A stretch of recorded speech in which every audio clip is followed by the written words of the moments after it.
Welcome to the Positively Star Wars Senate podcast. This is Obi-Wan Kenobi. May the Force be with you. Looky, Senator. Decent Jedi arriving. Let's make this our best show ever! I will sign no treaty, Senator.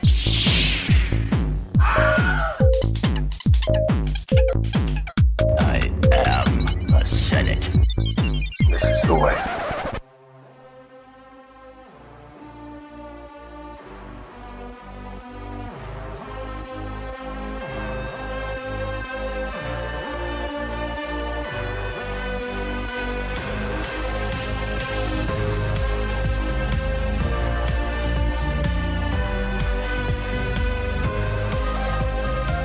Hello, Star Wars fans, and welcome to Positive Star Wars Chat, because this is the Positively Star Wars Senate podcast.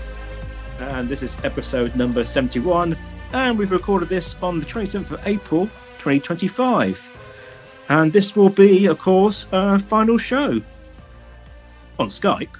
It's not the last ever show, of course, but we will we have a little bit of 5 seconds just to think about Skype and all the good times that we've had together, and before we move on to a new home yet to be decided for sure.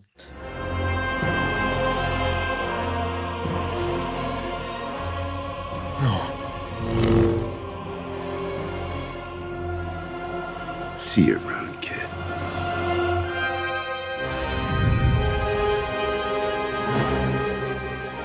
So, Ricky, you want to play the Skype jingo at this time? Do do do do do do do. That one. Pour some out for Skype.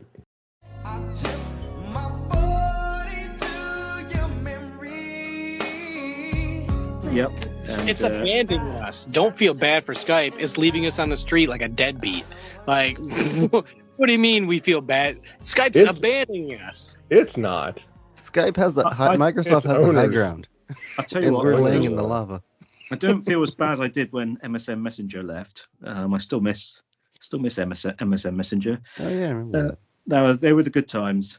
So anyhow, before we get going with the show, it's time for a quick word from our sponsors of this episode. Star Wars. You can battle for the galaxy with new Episode 3 lightsabers. You can choose Obi-Wan's lightsaber with Force vibration. Train with Jedi Master Yoda. What will you have? And choose your destiny like Anakin Skywalker. He chose the dark side. Where to find it too. With the Darth Vader voice changer, the transformation is complete. Don't know the power of the dark side. New Star Wars lightsabers and voice changer, each sold separately. Cable batteries not included. Ask an adult before going online. Oh, you can through Hasbro.com. And thank you to the sponsors, keeping the lights on, food in the cupboard, and Monopoly Go accounts with dice, and paying for future D+ subscriptions. Whatever. How was that the biggest takeaway we got from Celebration? Monopoly. Yeah. Oh, it's terrible. It's terrible. Life-changing news from Celebration. We all play Monopoly Yeah, Go. let's just talk about Monopoly Go. Damn you, Ashley Eckstein. I feel we might have peaked early on that, though. Okay, so anyhow, let's introduce the crew. My name is Stephen. I am the only British member of the crew, you'd be glad to know. And the rest of the crew comes from across the vast pond of water to my west, which is on my left. And in Skype, not that anybody knows, which is left. But if you're facing the other way, Stephen. Yeah, I just turn around. It's also my right as well. You guys are all in the United States of America.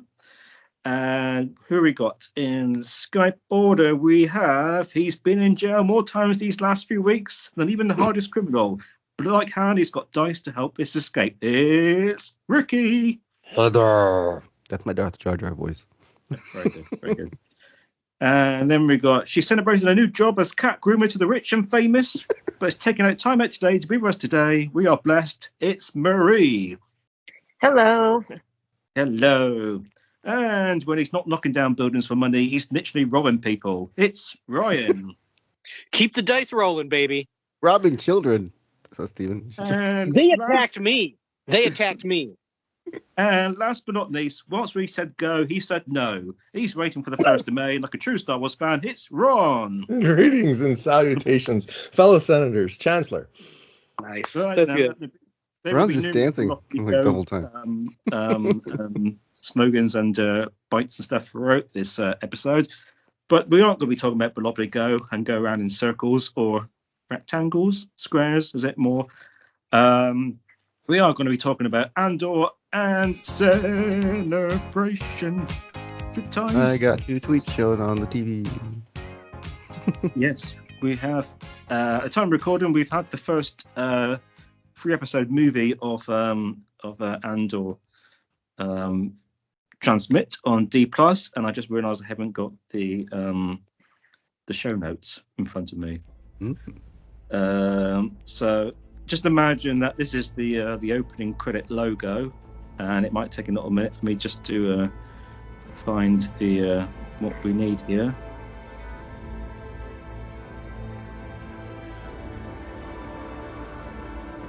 Did anybody? I know when we started watching the first episodes here at my house, like I'm the only one that's been rewatching it, but it's like literally my wife and my daughter haven't watched it since last season. So they started watching and they're like, "What's going on?" I'm like, "Oh, you guys need to see the recap." So then we watched the whole recap thing that they put on Disney Plus, and actually, I mean, it worked pretty good started before. It's a really well done recap. Like it shows everything, and then they're reading the has the dialogue of the manifesto, like while they're showing the scenes. It's really powerful. It's really good. So if you haven't checked that out because you're caught up with Andor, just watch it just to watch it because it's really well done. Watch the recap. Yeah, I actually watched the whole season. I watched the season.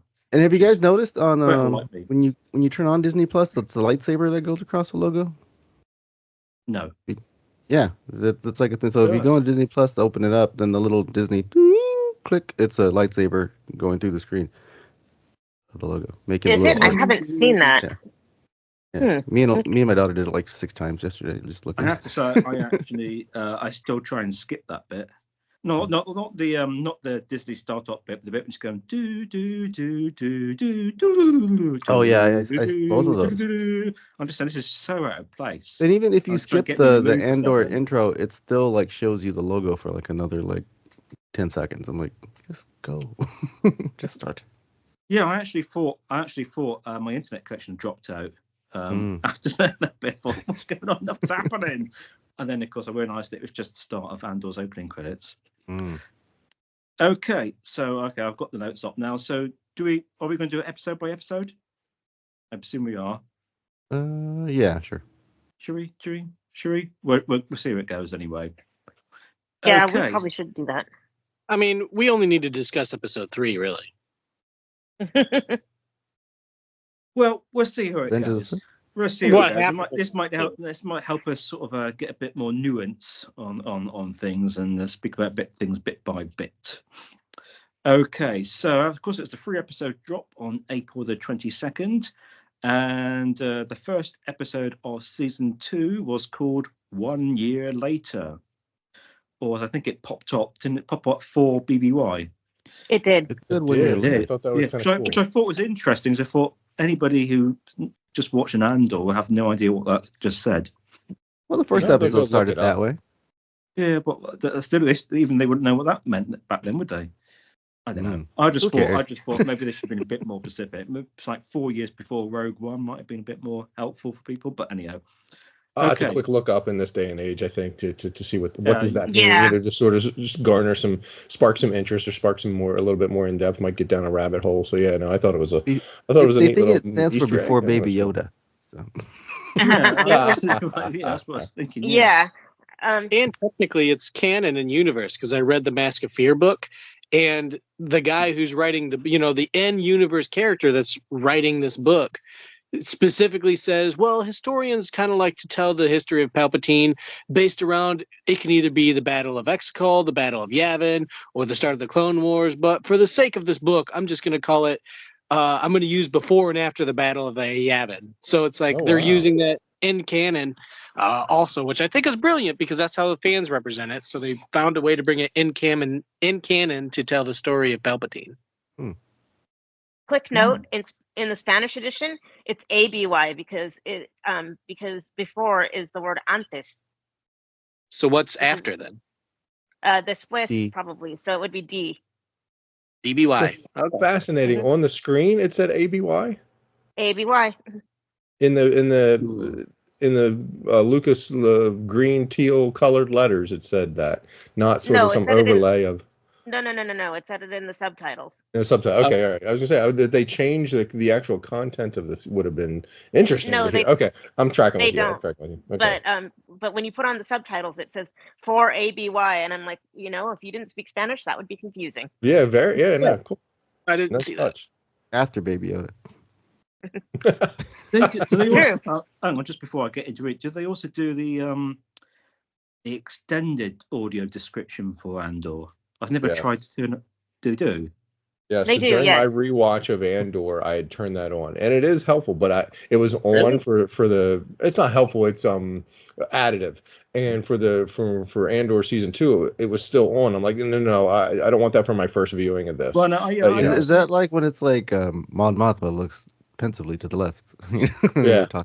It describes the logo even coming up. A crescent moon is shadowed, and the letters turn weathered, and it's try it sometime. Don't turn away from it. Go a whole episode with it or whatever. And like I say, I think it's a bit added, especially in the rewatch where it's just like on in the background while you're paying bills or something or whatever. Have it on, have it on in that sort of rewatch after you've seen it a couple of times.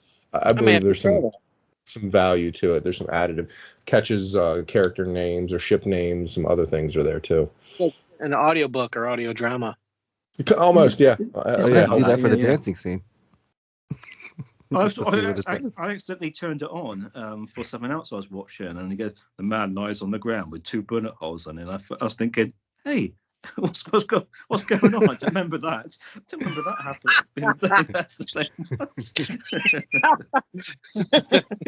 You'll catch all these details that you really miss, like the guy lying on the ground. I was going to say, what? With 2 bullet holes in him. Yeah. You're like, that's pretty hard to miss, Stephen. Yeah. Okay. All right. Let's get on. Right. So 1 year after the Ferrex uprising, Cassian impersonates an Imperial test pilot in order to steal a prototype of a new Imperial ship, the TIE Avenger. Avengers assemble, says me, who's never watched any Marvel films. When he attempts delivery on the jungle planet, he is ambushed by a rogue band of squabbling gorillas. Oh, hang on a sec. Gorillas? Is it gorillas? Not the actual animals, of course. The Maya. Gorillas, yes. Pronounced the same way, yeah. That's said the same way, yeah. Not animals, yes. Because we get really weird, yeah.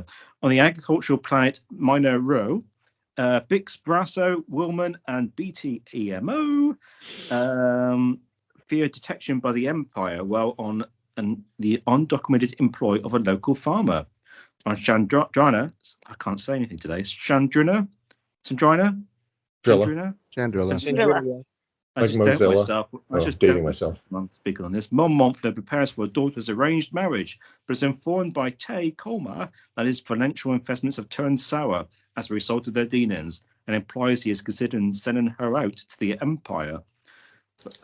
Actually, I never really detected that myself. But anyhow, Fel Safa asks Luthen for information regarding the whereabouts of her partner and fellow rebel Cinta, but he claims to have no knowledge.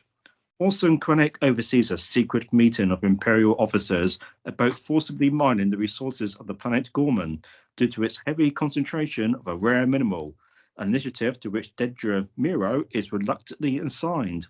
The conflict between the Mayhem Pier insurgents reaches boiling point, and several members are shot and killed as Cassian is taken hostage. That's it, folks. That's episode 1, believe it or not. I need an episode 1 behind the scenes, because that TIE Avenger hangar scene with the Avenger, it felt like that was legit real. That felt like that was a real. I was told that's the first thing I thought, because he was whoever the character, she was walking across the floor, and then she went behind the wing and out the other side, and I'm like, yo, what was that? Like, that was definitely some sort of it's in the film editing of that real wing or something. It's in the declassified episode. We'll have to pick that up and check that out, because that is just some magic. It's 2020. It's modern technology filmmaking. I get it. It's the volume. It's editing, and it's everything else. But that scene, her walking around prepping that ship, and the droid and Cassian coming in the way, just legit felt sterile for a test. It was just awesome. It really looked gorgeous. And I was just hoping it wasn't tethered like the ones on in the. I thought that. I did think that. Yeah. It wasn't tethered, but there was a fuel line connected. That's right. Yeah.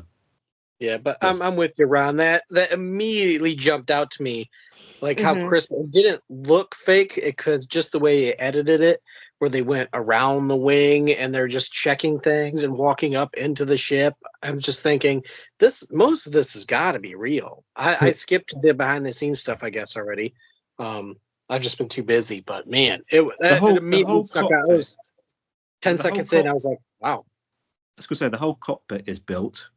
I can't remember how much of the outside is, but the whole cockpit is a built set and stuff. Yeah.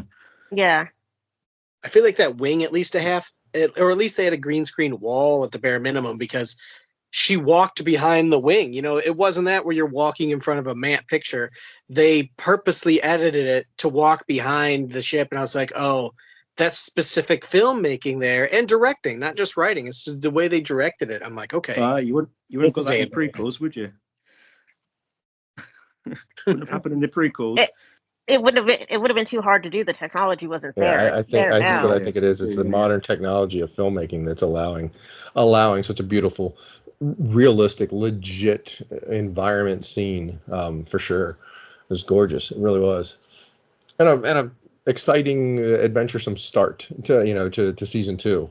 Yeah, I was surprised there was like so much action in the beginning. Like this is just like, dropped it right in. Didn't set you up with anything. Didn't have to sort of recap anything for anybody. It just drops you right into season 2, some action, and he's a test pilot. It does have its setup aspect, but not from a bigger picture, a bigger story. It's just him. He's there. He's somehow got an in with this person. She's very scared about what she's doing and everything. And hopefully she got away. Yeah.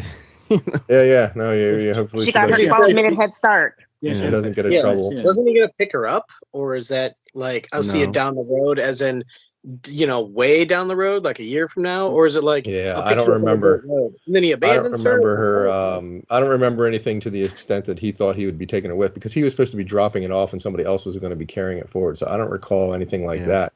But it would be cool. It would be a nice Easter egg. We see her, so that we know she survived, in some other episode. We clearly didn't in these first 3, but somewhere in someone that would be kind of that she's just back there in a character, or something in a suit. But I think so I hope she's not playing Monopoly Go, because she'd take more than 12 minutes to get out of that building, wouldn't it?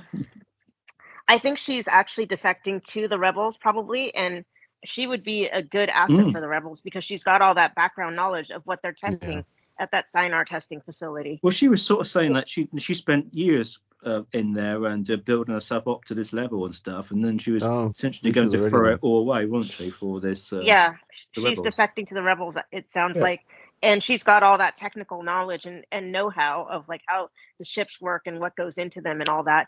And note that it's not an Empire facility; it's Sinar. It's like a private corporate facility. Yeah, and that's why I thought she was going with him, because she literally said, I need a heads up, and he said, I'll get you down the road. And I was like, okay. And it's like, well, she's obviously going to be blamed for it. So it's like sometimes I have this worry that Andor isn't a good guy, like at all. Like he seems like a total a-hole all the time. And I don't know how to feel about Andor the character yet. Like from his very first scene where he shot a guy in the back, regardless if it's to help the rebels or not, it's still taking some really shady paths. Well, what does Jyn tell him the good guys in the movie? Like she tells him, like, oh, he's like, I was just following orders. Like, following orders, you might as well just be a stormtrooper then. Like he follows his orders. With no regrets. Yeah, well, that's what makes him an anti-hero rather than a hero. Yeah, but to me, it's like kind of makes him an a-hole. Like just Well, yeah, you know, but that's Well, that's the but- whole point of an Trying to fight- anti-hero. I kinda the point of the kind whole of I show. kind of see Rogue One, that scene in Rogue One, Andor's building to that point, both seasons 1 and season 2, that he's going to be thinking like a leader. He's going to be seeing the bigger picture. That guy could not climb because of his broken arm, and troopers were coming, and they had valuable information that they needed to go. He had to dispatch him and move on in terms of the bigger picture. A-hole-ish as an individual sort of move, saving your own skin, kind of looks that way, but in a larger view of what transpired and what needed to transpire, it was for the greater good. It doesn't make it any easier it doesn't make it easier to stomach, for sure, but Right. it explains, and Andor's working towards that. We see that in some other scene somewhere, well, kind of the very first scene in season 1, where he sort of saves his own skin dispatching the guards. At that point, he is kind of a-hole-ish. Actually, he didn't dispatch them. The one guy, he picked a fight.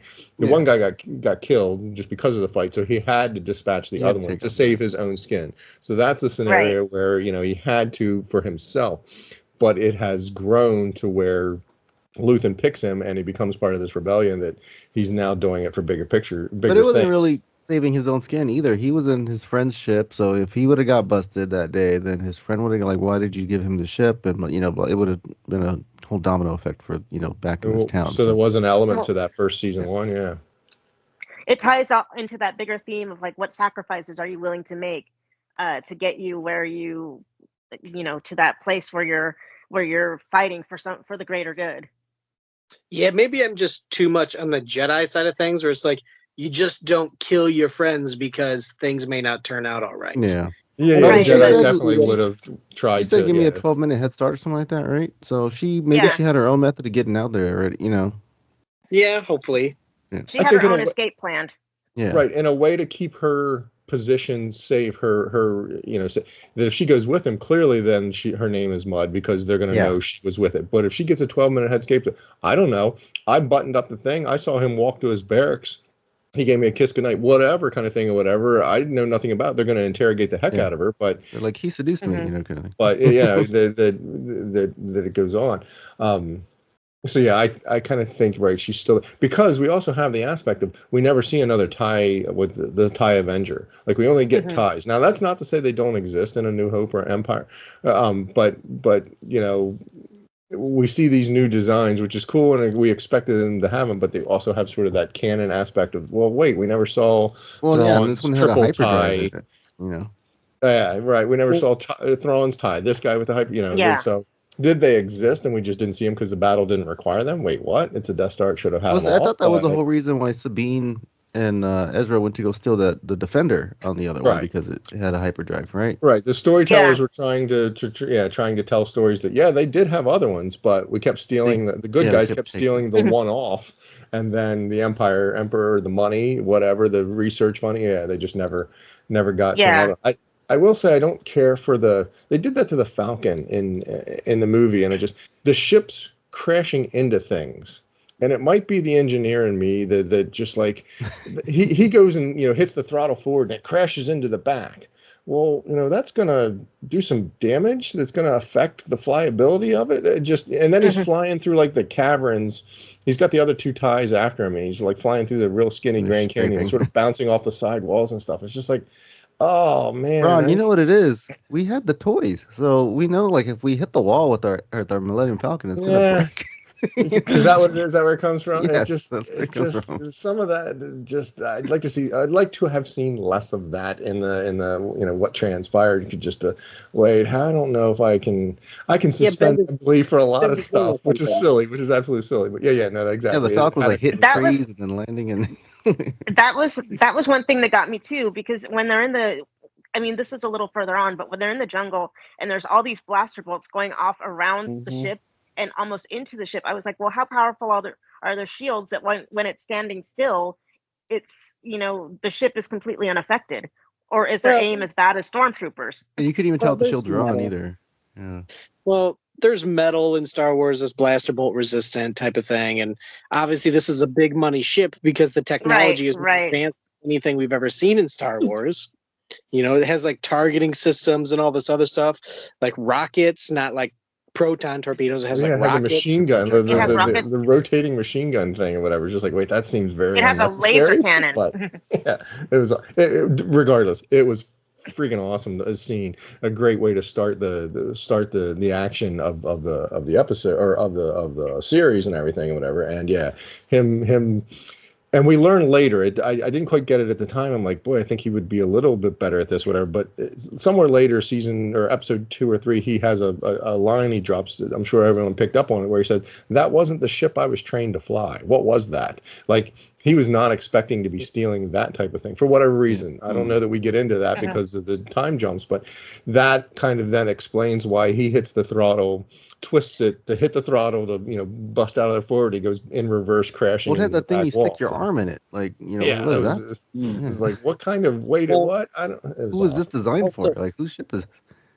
Also on that, there was an arc through all 3 episodes where even when the guerrillas or the rebels or whatever were looking through the ship, they're like, "Who built this? Nothing is where it belongs." Like every episode was like, how terrible this thing is designed. I did see a thing backwards that said there was like kind of like similarities between that ship design and Darth Vader's ship.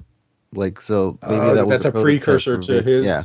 His sort of and they purposely did that. So maybe they were designing this for Vader. He can maybe.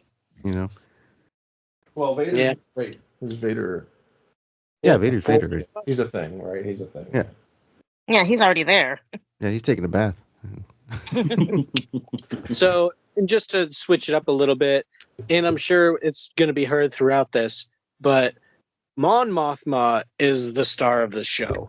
Because just watching her at the wedding go from person to person, and Genevieve O'Reilly just changing her facial expressions with each person, where she puts on the senator face and then it's sadness and then it's anger, and then she puts on the senator face and she goes say hi, and then Luthen shows up and she's angry, and then she stopped by another senator.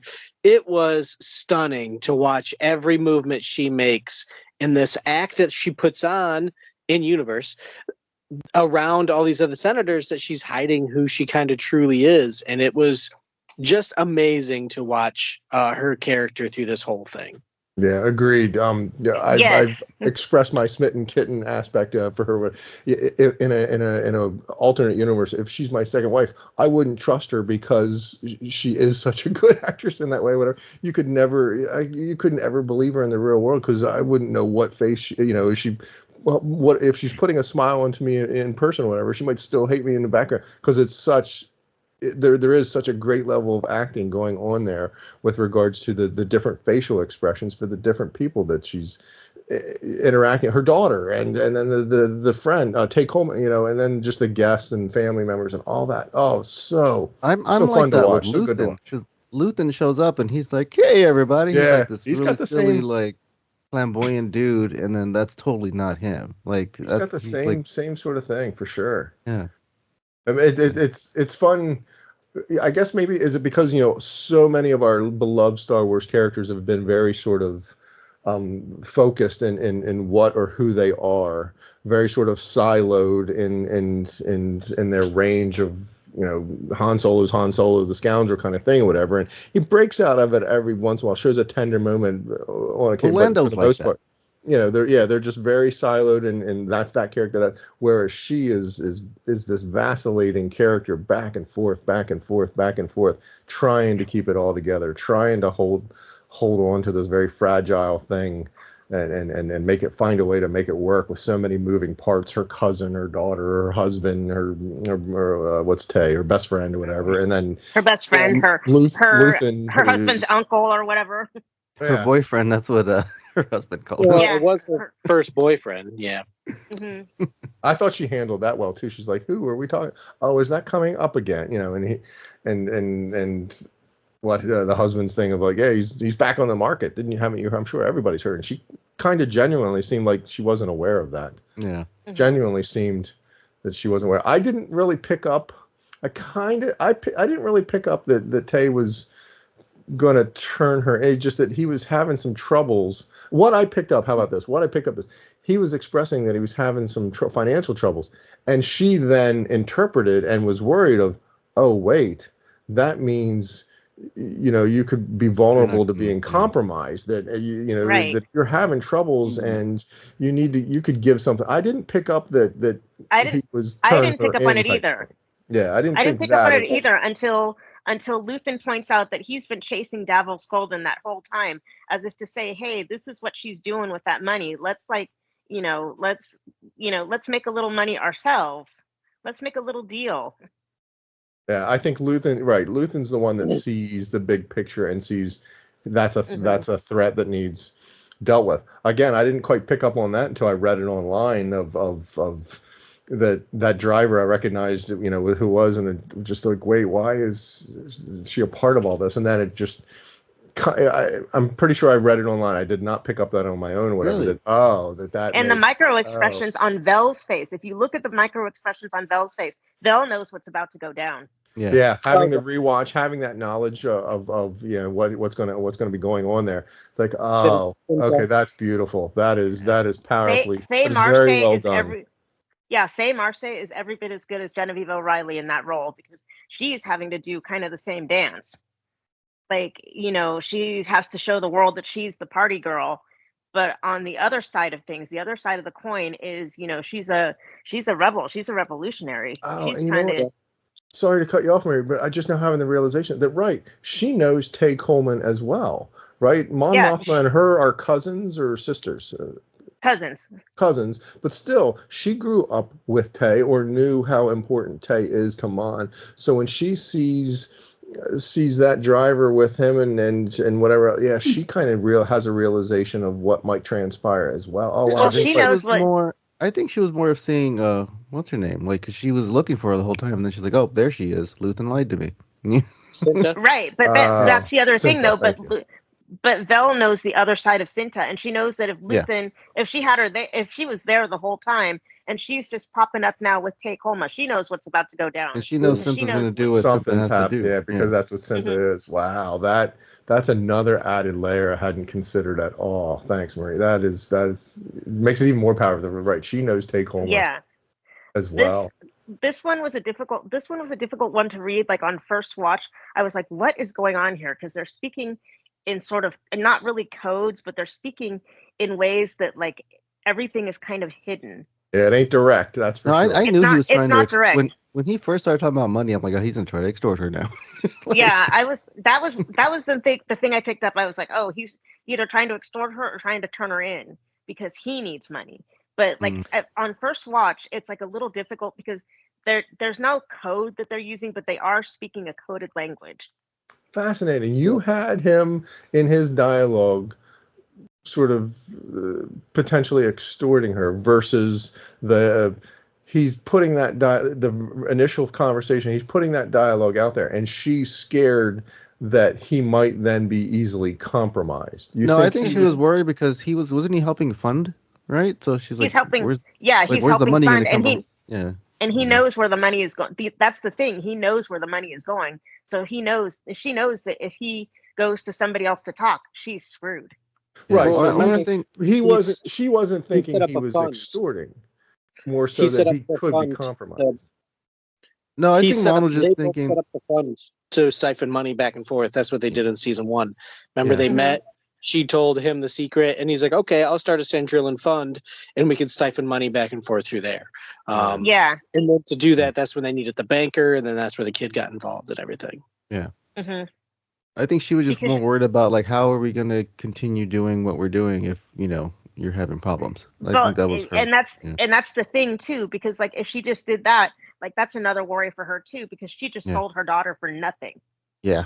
Well, and I personally don't like that statement because she didn't sell her daughter. She didn't want her. All it was an introduction. It was she didn't want her daughter doing those old methods, like the chanting that they were doing and the repeating phrases in season 1. Right, and getting into that. And she just did this whole thing for nothing. Yeah, why is it all new? So I'm just cautious when people say, oh, she sold her daughter. No, she didn't. No. She introduced, and her daughter wanted to do that. Yeah, that's the impression I'm under too, Ryan. That right, it wasn't betrothment. Here, you're doing this. Here's your husband, future husband. She's like, no, Mom, I don't want to. Yeah, she did facilitate. She did that. She did that willingly, but she did that willingly. But at the same time, there's that guilt because she's like, I did not want this for my daughter. Well, right. She's also a little brat, and she wanted to just go against her mother. So to hell her with that. Her daughter's rebelling against nonconformity. So.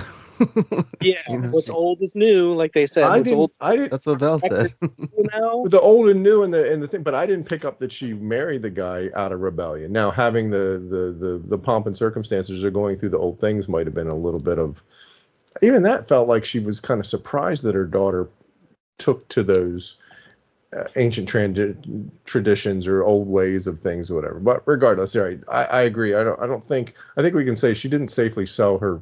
Daughter well, right, marriage, but I'm not saying like but she did facilitate it. She definitely introduced. There's lots of facilitated. And I'm thinking of the old way of thinking where like you really did sell your daughter because there was like a dowry and all that kind of thing, or a bride price or whatever you want to call it.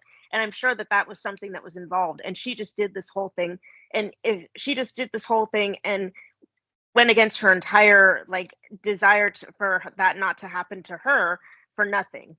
And are we putting airs on Davo Scoldren that his kid genuinely seems like we're projecting that his kid's going to be bad and a gangster like him or whatever, but it kind of felt like the kid he might want more for his kid, want a better life, a cleaner life, and that's why he wants to put her with Mon Mothma's daughter so that he can get his kid out of this underworld. And that's the thing, world like his son doesn't want to be married, like he's against it. Like, I think he's forcing his son to be where Mom's not forcing her daughter. Where'd you pick that up?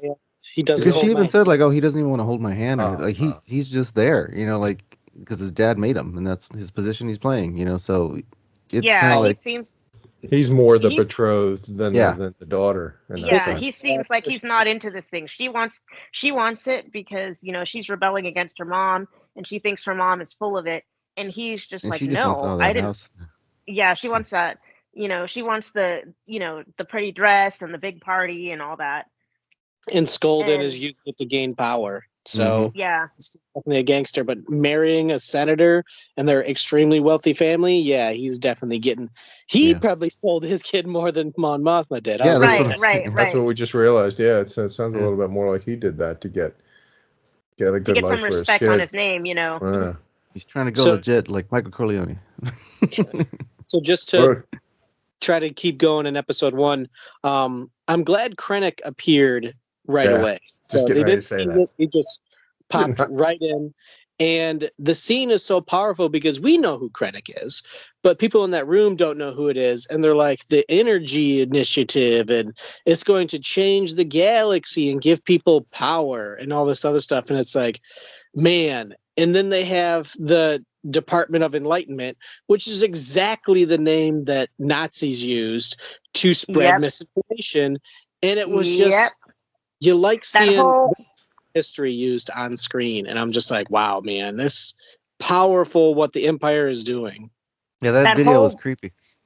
You know what? That was a direct reference to the Wannsee Conference, which is where the Nazis decided what they were going to do with Jewish people, and those people they wanted to, not have around. They had that. A movie that was about where and I wanted to watch that.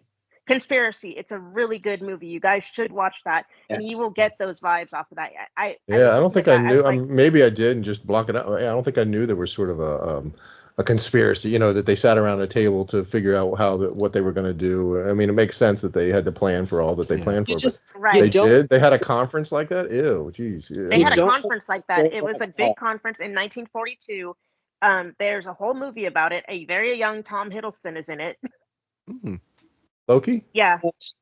Yeah, Loki is in it. Look at me pulling the Marvel. So anyway, having Krennic and having and having Deirdre there, and I do kind of love the dynamic where Krennic's like, look, you're terrible at this. You're so easy to read. Tell me, well, what's your take on all of this? And I know you, or I picked you out for a reason or whatever kind of thing or whatever. And Deirdre's like, yeah, that's a terrible plan. That's a terrible plan, and it puts more blood on my hands than I really want.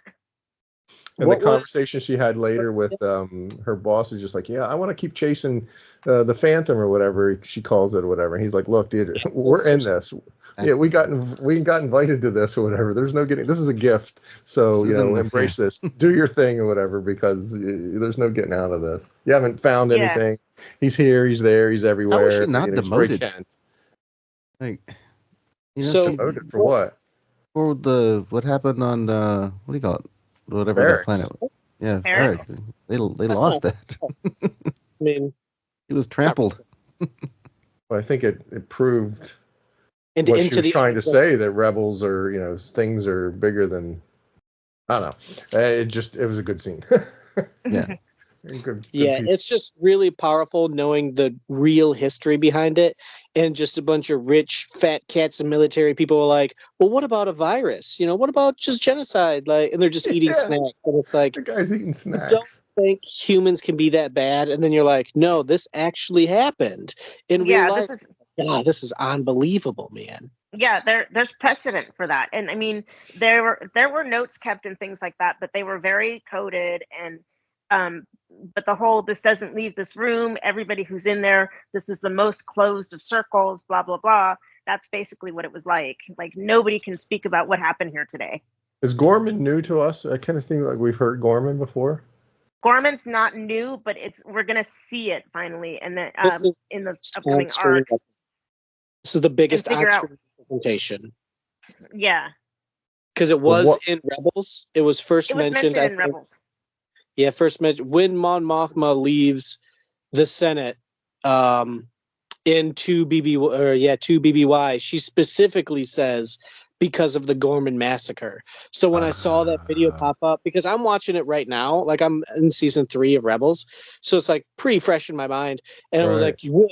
Should they just say Gorman, and they have like this video of like all these clothes and a wealth, and I was like, is this the Gorman massacre? Okay, like, awesome. If they actually show that and not just skip over it in the 1 year later stuff, if they actually show the fallout of what these space Nazis are doing, man, I hope they really show that on screen.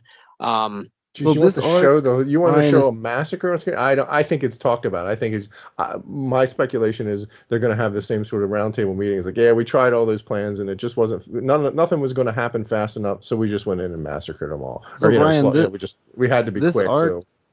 This arc is like 2 years out from when the rebels pick up Mon, right, and rescue her from the Senate. Correct, because this is 4BBY, so it's the second season of Rebels. Oh, okay. And they show her on Yavin in Rebels, right?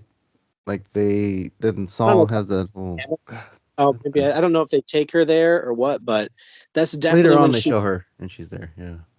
Yeah. So it's going to be and again, to me, this is the Mon Mothma series, so her doing everything, I am just absolutely enthralled with everything she's involved in. And what Krennic, I'm glad Krennic is back, and I must say I haven't watched Rogue One recently. But he looks great. The actor looks really good. So I don't know if it's de-aging, if they're using any of that, like if they really locked in this isn't recreating a dead actress or winding 40 years, but you're taking 5 or 6 years off a guy. And it's incredible how good that actor looks when you think he would be 10 years older or whatever it is. Yeah, I don't know what it is, but it's always a little easier. It seems anyway. Maybe it's my guy perspective, but it just seems easier for older guys to portray the younger version of themselves than ladies. But maybe that's because I'm looking at ladies different than guys. I don't know, but it's always seemed that way whenever they had to redo something back. Because he does look really old now. If you see him outside of anything, like when they're interviewing him for Star Wars stuff, like he's aged. Like he's definitely aged. Yeah, and the de-aging, in the early days, whatever, it was like individual people, each frame digitizing. Now it's probably AI, or it's very much this scene, this 5-second little scene of his face and turning, smooth all wrinkles and do all. Yeah, because I was watching Ready Player One the other day. I'm like, geez, he was really young in this one. It wasn't even that long ago. Makes me wonder if they were deep faking his face, but only minor deep fakes, because remember they stole up. Disney hired was in the that dark deep too.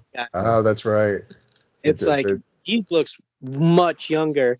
And I know this scene was probably filmed about 2 years ago because someone on, I think the YouTube, it was the YouTube comments, said that they filmed this Mon Mothma scene 2 years ago and they were one of the extras in it. They're like, no, I can talk about it. I was an extra.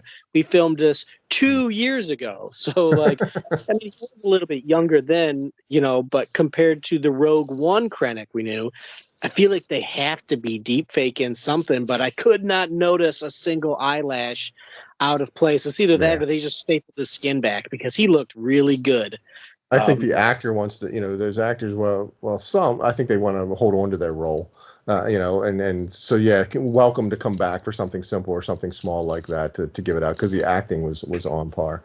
I appreciated the guerrilla aspect too, the showing that the faction, they were starving and different people think they're different leaders and that there was infighting amongst themselves there. I kind of appreciated seeing that grittiness and that rawness of a rebellion that's not well formed, that it's just the early stages and they're infighting and thankfully Andor, it gave Andor some conflict to deal with where he's going to land a ship. I did see one thing or something that the Maya Brigade or something like that who was missing or wasn't coming back or something like that was an Easter egg or a bit of a throw or a tie into the Mayans and the Mayan ruins that is Yavin 4's backdrop or whatever, that there was some sort of weird tie there that I thought was pretty clever. Yeah, I didn't get that because I'm like, well, who's Maya? Are we going to discuss Maya? Are you going to show Maya? Is she someone important? Who's Maya? And it's like, no, it's just a Mayan joke. I'm like, gosh dang it. Like, if you bring up a character in Star Wars, you better be prepared to write a book about them. Like, you better show this background character. So that's what Star Wars is. She's mentioned in season 1 by Saw Gerrera. Maya is, really? Yeah, she is. Remember when he's naming off all those factions to Luthen? Love the ties like that. Love the little. You fought in the Clone Wars. I mean, that's what Star Wars storytelling is. That's awesome. Yeah, I agree. The little back and forth. So, yep. All right, episode 2. Yes. Episode how'd 2. this one end? How did it all end? Oh, the first one. The first one ends. Cassio taking hostage. Yeah, I think he was. He's taken hostage, and then we realize where he was the entire time. No, is this the one that shows that? No. No, that's episode 2. Okay. Yeah. So this one didn't have any. This one had He didn't have that. This one had the two factions started fighting and shooting at each other. Isn't that this one? And the bullet. That's the one. A laser blast kind of goes right over Cassian's head or whatever. That's right. That's the one. They were fighting just with words. Then all of a sudden gunfire started happening. They were actually killing. To start off with, I thought they were just. That was episode 2. Yeah, I thought it was just like a comedy duo to start off with, a comedy group of bad comedians, and they turned into a bickering groups, didn't they? No, yeah, so anytime there's a dude with long hair like that, I mean, yeah, he was kind of like a bit of a joke, wasn't he? By the way, the blonde guy is Tony Gilroy's son. Just in case anybody wanted to know. He's lovely. Yeah, I've always liked him. He looked like he worked at ILM. And there was one scene where they shoved Cassian's face down in the ground, and they really shoved Tony. They really watch that again, man. His face is in the mud. Clearly they did something for the actor or something, but it was they sold out. Anyway, all right, episode 2. Yeah, that's how it ended. They got into it. Second episode. What was the second episode? Yeah. So this is the slightly shorter of the 3 ones. This is 44 minutes, I think it was. On the jungle planet, Cassian is held prisoner while the conflict amongst the Mayan Pave Brigade garrisons and the group splits into 2 factions at a stalemate. On Minoru, Imperial officers arrive to order all the workers' papers as Bix, Brasso, and Will arrange to move to a different part of the planet to avoid discovery. On Coruscant, Deirdre and Cyril, who are now living together as a couple, prepare for a social event that they've been putting off. Yes. As the preparation for Leader's wedding concludes, Mon Mothma discusses the possibility of Tay deflection with Lufon, who says they should attempt to ascertain Koma's price for keeping silent about rebellion. That's Tay Koma. Cassian slips away from his captors when they become distracted with a territorial challenge and flees the planet, which is revealed to be Yavin 4 in the Stolen Tally Avenger. So yes. I got to start by saying I'm happy that this was released as an arc. because honestly, this whole arc, not a lot happens. And as far as like the story goes, nothing really happens in the story, but at least we get this time to learn more about characters. I keep saying Andor is a masterclass in filmmaking, and I still firmly believe that. But damn, did nothing happen in this episode? Really, like this is all just set up. This was comical.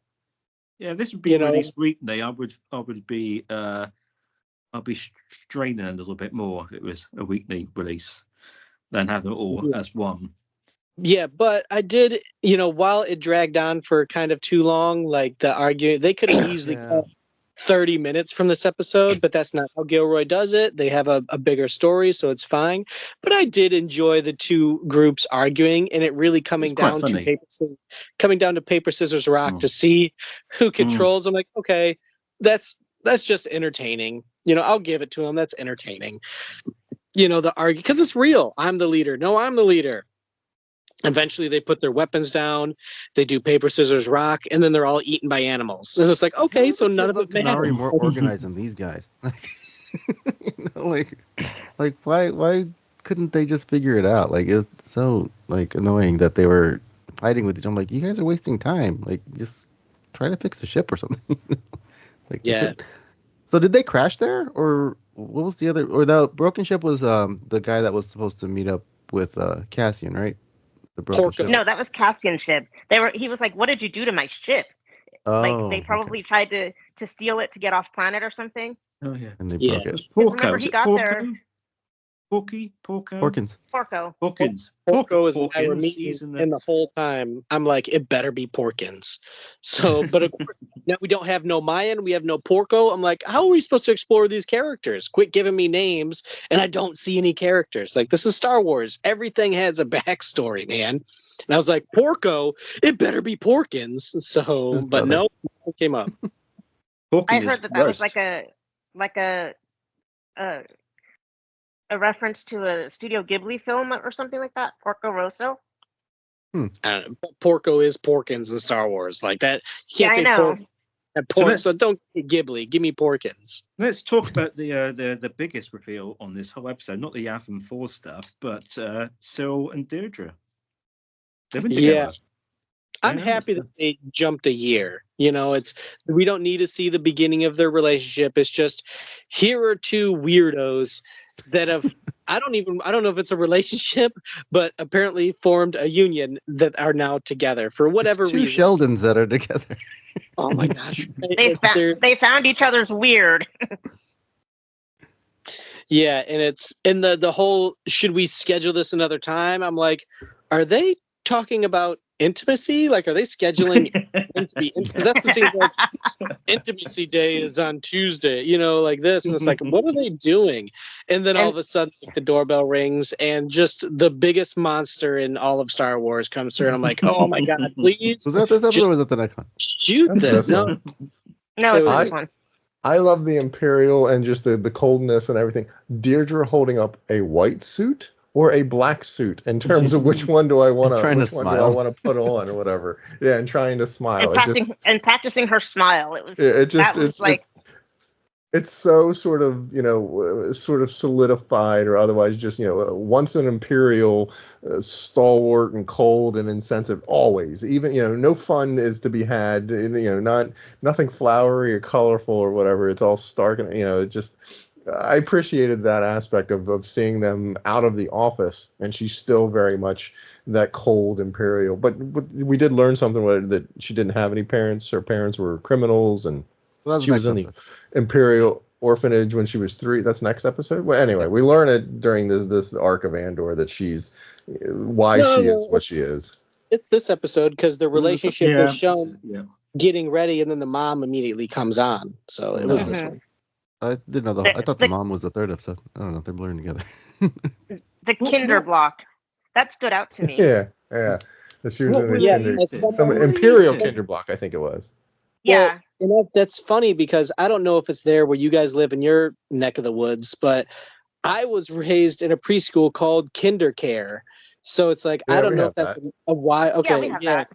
Okay, It's I didn't know how nationwide. widespread. Okay, I didn't know how widespread that was. I was like, oh, a kinder care, and they're like, But the not made it kinder. to the UK. But I'm pretty sure she leads with the Imperial Kinderblock. Oh Yeah. yeah. That she it Yeah, was. I was raised in an I imperial don't think. kinder block. Yeah, I don't think your parents would have sent you to an Imperial Kindercare. They sent you to the the local friendly Kindercare or whatever. But Maybe it I'm was. pretty sure she definitely the line. I'm pretty sure the line was Imperial Kindercare, Kinderblock or whatever. But Yeah, anyway, kinder that's block. why she's as cold as she is, Listen, I had and kids. She was raised in a Nazi orphanage.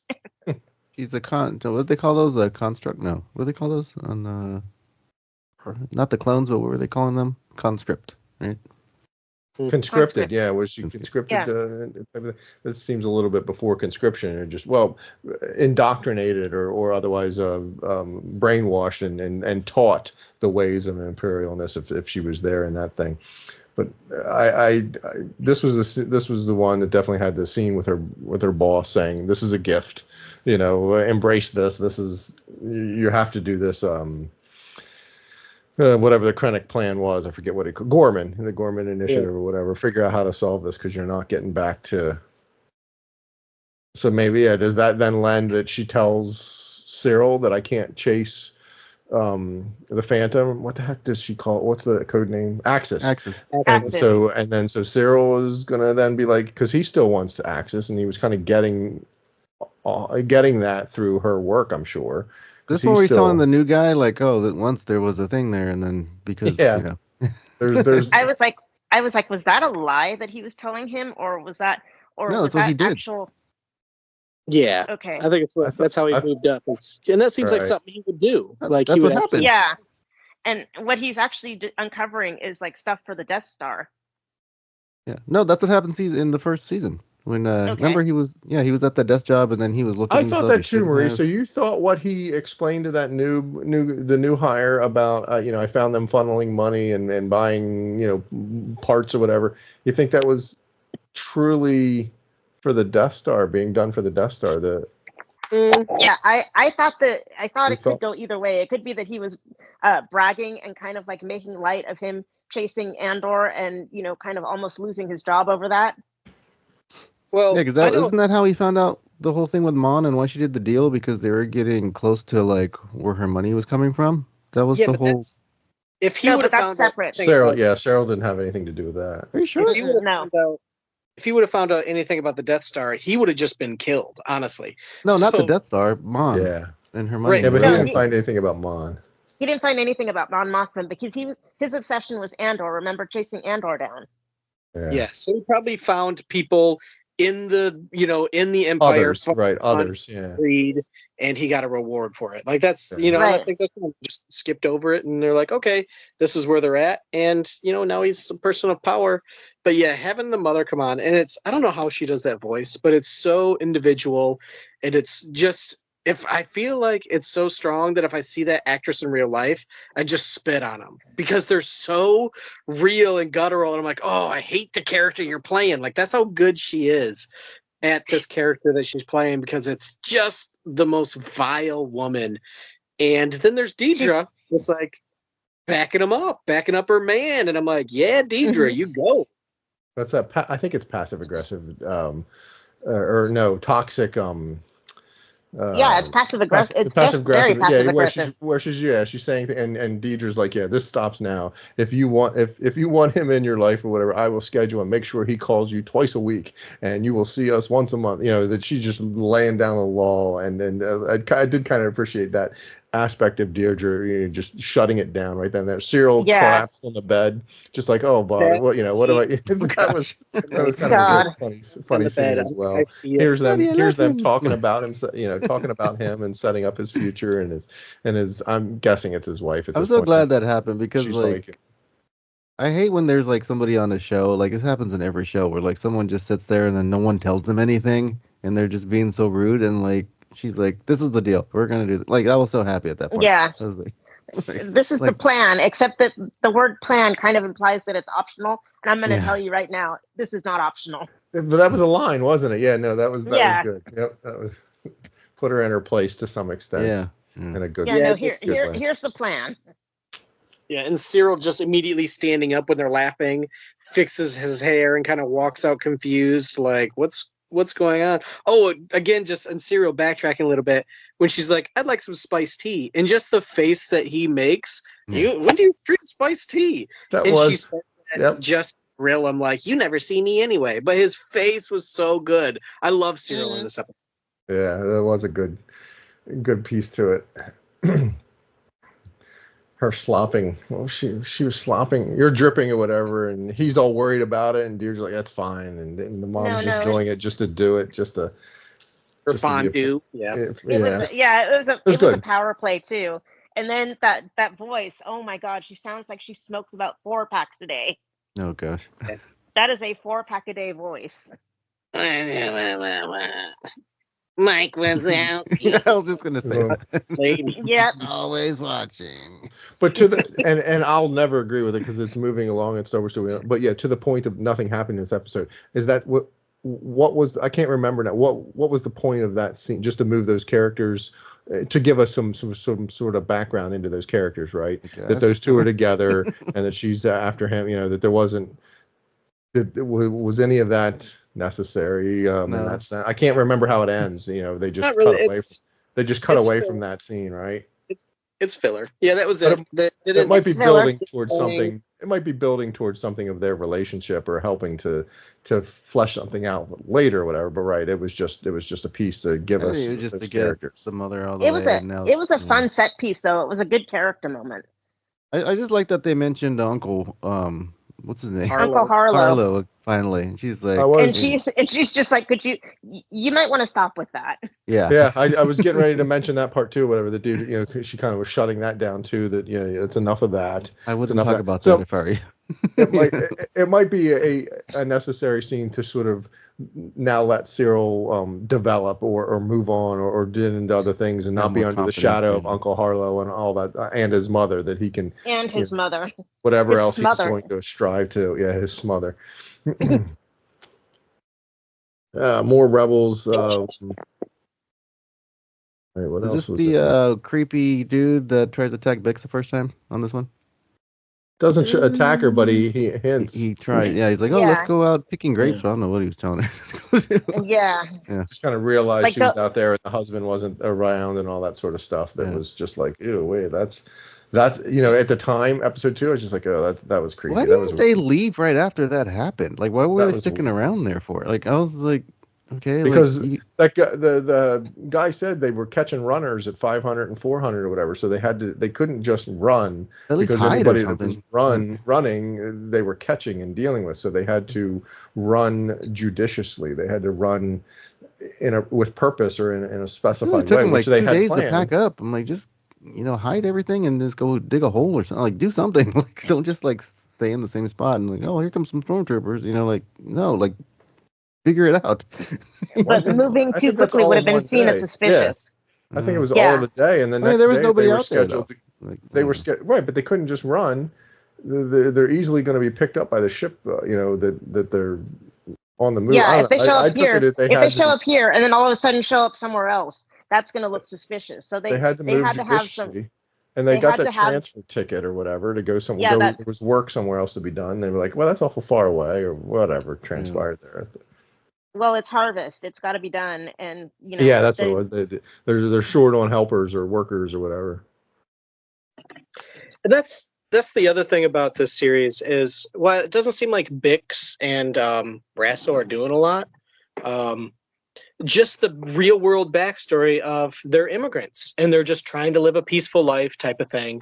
And the Empire's just running around asking for their papers. It's like he might have wrote this 3 or 4 years ago, but oh my God, is it freaking so accurate for today? No, but she was already in the rebellion doing the messages and working with Luthen and stuff. So she's kind of like, stopping. It's not like she was just innocent and had nothing to do with it. She was actively part of the rebellion. Rebellion, or she was just selling parts. I don't think she knew. I don't think Luthen really connects with anybody unless they're in it. That was it. Her crime was knowing Andor. That's all she did. Mm-hmm. But to Ricky's point, she knew Luthen first. Yeah, but she didn't know Luthen from a rebellion aspect. She knew Luthen from he was a guy that she could sell parts to. I think parts and equipment. More than that. Yeah. Because she knew Luthen was like, because even in the first season when he shows up there, she immediately goes up to him and then he stops walking like with the limp and he's just talking to her plainly, Well, like so she knows what he's into. Well, yeah, but remember, It was a Luthen black wouldn't market allow deal. that. Luthen, Well, no, remember that I'll push back Andor- on that. Luthen wouldn't allow that because he was worried about Cassian knowing him and was out there as a loose cannon that they needed to dispatch him. So he wouldn't have her, this person way out there knowing a lot of what he is into. She knew that he was a guy that would buy parts and Well, he was it a black was a market way to dealer. make some money. I agree. Yeah, he was kind of using Andor because he had his eyes on Andor because he knew Andor kept, stealing really expensive parts. Yeah. And that's where he's like, I came here for you, not the part. But Yeah, he kept asking Bix about. I wanted to know, how did you do that? Yeah, right. She's like, I got these parts. How are you getting these parts? I got a guy that gets them to me. He's like, I want to meet this guy. How is he getting these parts? And Andor's like, yeah, it's easy. You just walk in and take it. They're not looking for that kind of, that was the beauty of season 1. That right, he didn't want the part at all. He wanted the guy. He wanted to know how he's doing that. And it's because Andor is a consummate actor and he can fit in anywhere he goes. Because you just act like you belong there, you're fine. But yeah, no, there's definitely some real world aspect. So this one, episode 2, like I say, was, I hate using the term filler, but it moved the story along, whether some parts are necessary or needed or whatever. But the biggest takeaway was that they were on Yavin, right? If we see the flying off or whatever, we see the telltale signs of those rebels, those guerrillas, and the ship and wherever they were on Yavin. So that was an awesome Easter egg of sorts. I screamed. I was like, they were on Yavin the entire time. Yeah, right. So yeah, I thought it was like the little monsters and stuff. Like I was like, is this like the? At first I was like, is this the place from Mount Tantive? Like, remember how on Mount Tantis? Yeah. Yeah, where they had the monsters around the bottom and the Bad Batch was trying to take them out. And I was like, and when that monster came around, I was like, is that a reek? Yeah. From I was going to say, we did see it. It looks sort of Bantha-ish, but Reek is a good call too. But that has some explaining to do. They're going to have to do something on Tantive or on Tantive on Yavin. No, on Yavin on Yavin, to dispatch those beasts or wall them off to keep them, because they're there now, and that's eventually going to be the base. Well, I mean, they do that on Rebels in a couple years, so they have to do something to keep the beast at bay. They have it's going to be like Hoth. It's going to be like corralling the Wampas. That's a great thing to point out. Right, all the planets have been like that. Hoth had its Tantus, you just said, or whatever. Right. It would make sense that those planets would have local indigenous things that you have to worry about. Basically, right. Each planet's. It didn't. Where was the Bendu? That had the spider things or whatever that they had to be afraid of. Oh God, the spiders. It makes sense that the planets would have, like I say, indigenous creatures that would be. Can I just say, going back to Gorman for like 5 seconds, that I'm very, very displeased by the Gorlectopod. Why does it have to be spiders? Right. In the interesting thing is, I'm currently reading the Mace Windu Glass Abyss book. And the creature that's on there is it's a spider worm that makes very expensive silk. So I'm like, well, that's weird because this was exactly the same. Well, it makes. Why couldn't it be butterflies? Well, but I think, Marie, they were trying to the spiders on Gorman aren't scary, aren't Well, no, they're not supposed arachnid, to be scary. Kill you type of spiders. They were making them out as good, friendly, useful, helpful. Silk. For now. Yeah. So the Disney They're still film creepy tells looking us. though. Yeah. So the Disney film tells us. But see, as a person who is afraid of spiders, because I am It doesn't matter how born and cute. bred arachnophobe, I don't care how cute they are. They're spiders. The thing could spit out $100 bills as it's silk, and you would still be freaked out and want to smash it with a rolled up newspaper kind of thing. Yeah, I mean, I'll take the $100 bills, thank you, but I would still be gotta freaked let out. it live. So yeah, could you live with a spider in your house that's spinning webs made out of $100 bills? Well, I mean, you're wearing the spider's stuff, so. Ugh. Yeah, Just like I thinking say, about wearing spider silk. Ugh, like running into a web. Ugh. why does it have to be spiders? But they were making him out to be useful. Never play Jedi Survivor, Marie, because it's all spiders. Yeah, I know. I've seen Jedi Survivor. It's an easy or Fallen Order. Sorry. It's an easy thing that you can have many of. It's why it's in the book. It's why it's in Right, the game. right. It's why it's in this. It's something that can be prolific, many of them, and nobody's going to be mad if you stomp on them or squish them or kill a bunch of them, because there's not a lot of people out there loving spiders. I suppose, but I'm going to go with Ron Weasley on this one and be like, it couldn't have been butterflies. Come on now.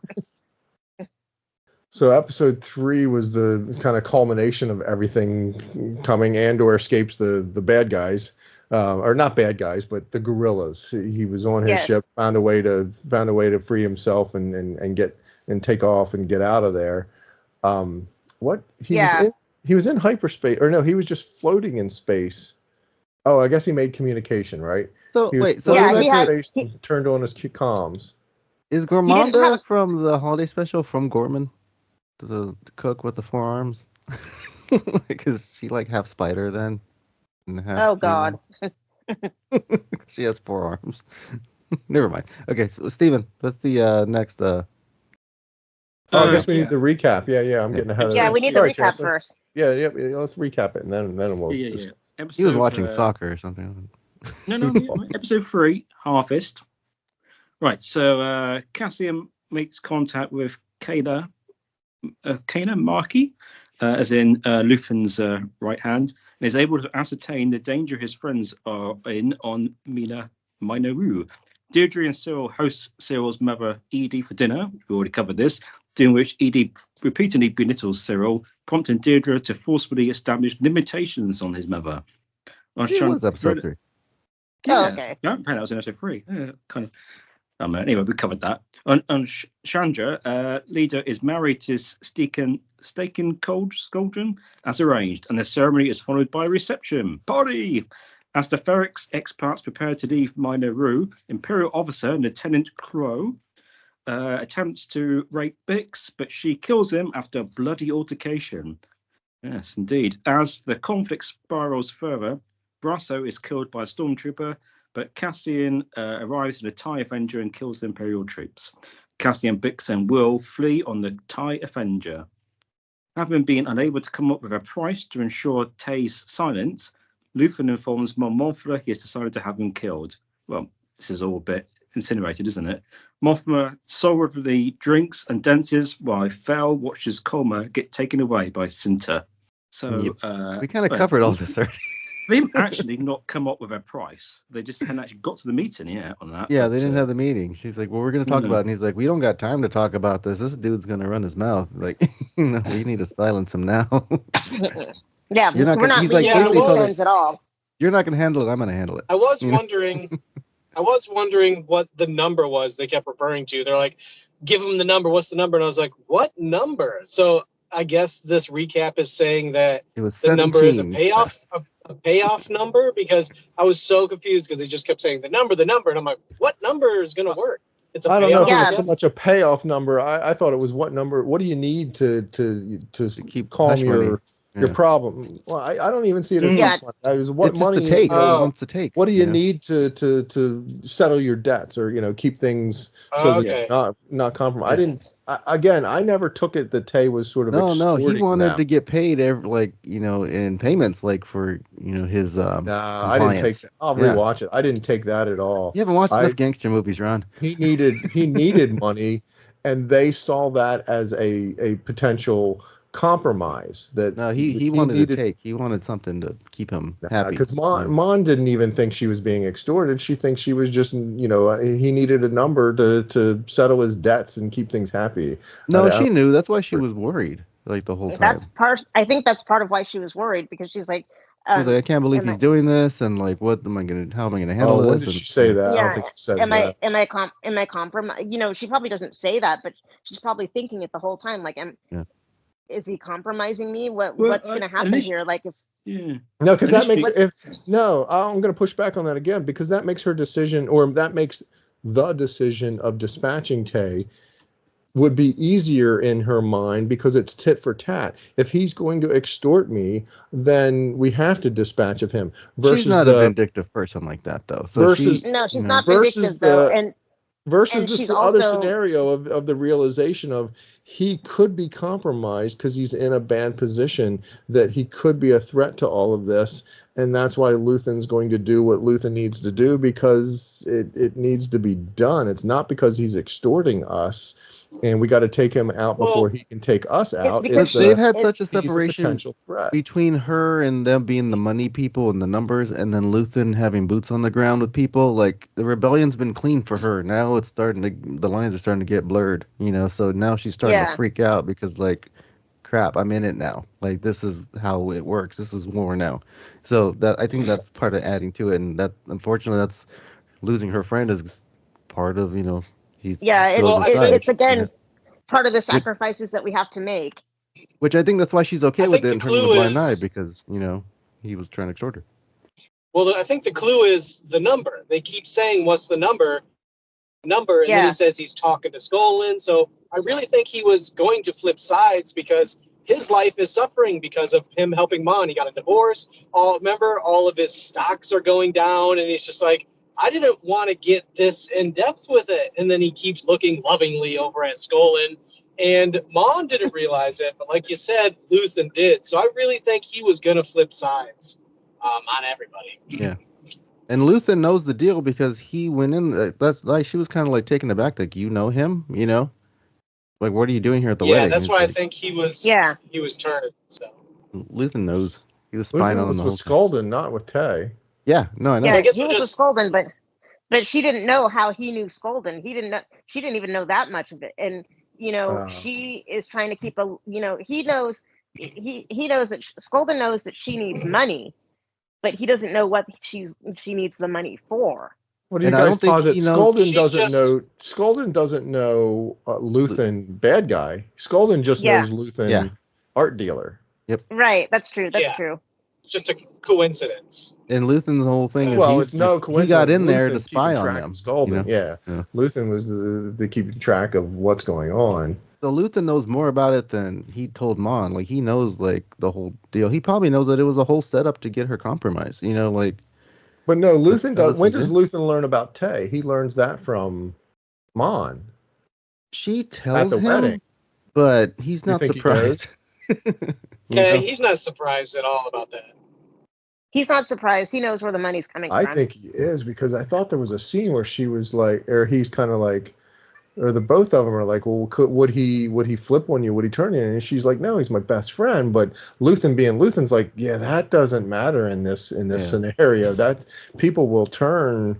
That's not necessarily a safe way to do it. We've got to do something, And she's like, I'll get a number. I'll handle this. I think that was more of him, like I'll rewatch putting it in her head that, like, hey, like, he's gonna turn on you, and she like wasn't really thinking about that, but him telling her that kind of made it click in her brain, like, yeah, he's gonna he's compromised. She's so invested with the Empire and the Rebellion that she doesn't know what's going on in her best friend's life, type of thing. That's why she was legitimately shocked that everything he was going through, because she's so disconnected with the more important things honestly going on. But her friends are suffering. She's seeing that he's going, doesn't know as well as she does, because she just doesn't believe it. But the more that he says, the more it's like, I think this guy's his investments are going down, and it's like, no, I'm going to go ahead and switch. And that's where she starts to realize, and it leads to the best scene in the entire arc, and one of the most powerful scenes in all of Star Wars, a dance scene. So it's just, it was incredible. The music that was chosen, which is apparently the third or fifth time this song was reused in the series. It's literally the theme of Andor. Yeah, it's now the theme, and it's just to see her standing there with all these rich people celebrating while the world is crumbling around her, and she just says, to hell with it. And the interaction they had with her daughter, where she's like, wish you were drunk, and her family's just trash. All these people don't seem to care what's happening in the world. Terribly powerful scene over and over again. And again, this is the Mon Mothma show and the real rise of the rebellion, because it was 10 out of 10 for me. Something so simple where I've said nothing really happens this entire arc, but it's still so powerful. And I love this scene from beginning to end. The quick cuts back and forth. perfect cinematic I story. thought they went back to it a little too many times. Like twice was probably good, but then they kept like they did. You know, like, But it's the okay. contrast. It's the contrast between what's happening on Mina Rao. You know, I know, but I wanted to what's see what's happening out in happening the on Mina world. Rao. There's a lot. And it was it was a long slide for her. It wasn't a switch. It needed to go back and forth Yeah. because it's weighing on her and weighing on her and weighing on her to where it's that insane bit of craziness. You say nothing happens this episode, but we saw who won the wedding gift contest, because there was a line in there about whatever gift Davos Goldern gave them was worth more than the house, and it was one of 8, and you know some fancy thing or whatever that they helped. That fancy artifact. Statue, It's like I thought the wedding, to get to the wedding, the costumes, the dancing, the pomp and circumstance of the Chandrillan wedding. Somebody created something out of nothing, and it felt like a wedding scene. You know, it in its own way, that it was Chandrillan, and they were dancing in the way they were holding hands and cutting braids, and I don't know, it just. I just remember thinking it was very well done in terms of showing us some other culture's way of celebrating a marriage between two people. But it's funny because like I keep talking about gangster movies, and like it really is Godfather-esque, because you have a wedding going on, and then you have all these deals happening, and like, people getting taken out and whacked, and like, you know, it was really, I like that aspect. I like this rebellion part of it. Like, you know, it was very Godfather-esque. Yeah, it was good. Elephant in the room. So touching on the wedding. Go ahead. Touching on the wedding real quick that you mentioned, I didn't realize it until my wife pointed it out. But in Andor season 1, she had 2 braids. In the wedding scenes, she had like a braid and a half, and then at marriage they cut some braids. So it's almost like a Jedi Padawan braid. Or to me, I live in Pennsylvania, so it's kind of like the Amish, where you grow a beard when you're married, type of thing. Well, it's the opposite, where you have, and if you notice, all the teenage girls had long braids, but she had half a braid because she was, I guess, wed, and then they cut the other one when she was married. So again, and like you said, Ron, that's adding something that wasn't there at all, and it made it something about Sandrilla, about these, you know, its history and its culture, and I gotta respect that. That's something so small that they gave no attention to. Actually had a backstory all the way to the first season. So, and then it kind of creatives did it. Creatives did it. It kind of goes back to like a biblical tale with like Samson and the power of his hair. So like it's kind of symbolic, and that's probably why Mon and her sister don't like it. It's because, okay, you have this long hair and you're getting cut, you're losing your power. You're losing your other when you get married. So it's like, it's kind of like they're being submissive, you know, kind of thing. Well, to me, again, to me, who lives in Amish country, it's literally the way you wear your beard, the color of your hat, the color of your clothes, go from blue to black. All that changes as soon as you're wed to someone and when you're married. Like, so to me, it sticks out very, that it's just a religious, maybe not religious, but like as a cultural thing for Sandrilla. And I was like, okay, that's very representative of stuff that I see every single day in my area. So it's very interesting. And I don't want to jump over Brasso. There's a lot of big things that happen, but you know, sad to see Brasso go. You got to have. Any of them have guns? Like, why didn't they have blasters? Like, they're rebels. Like, they did, but they were on the move. They did, but they were being packed away. You don't pack your blaster when stormtroopers are coming. Like, the kid had one on him. He was the only one that had one. That met the girlfriend or whatever had one on him for whatever reason. She kind of found that on him and was surprised or scared by it. But yeah, that scene, you know, that oppression, that empire coming and leaving guards there and checking on them and the whole knowing.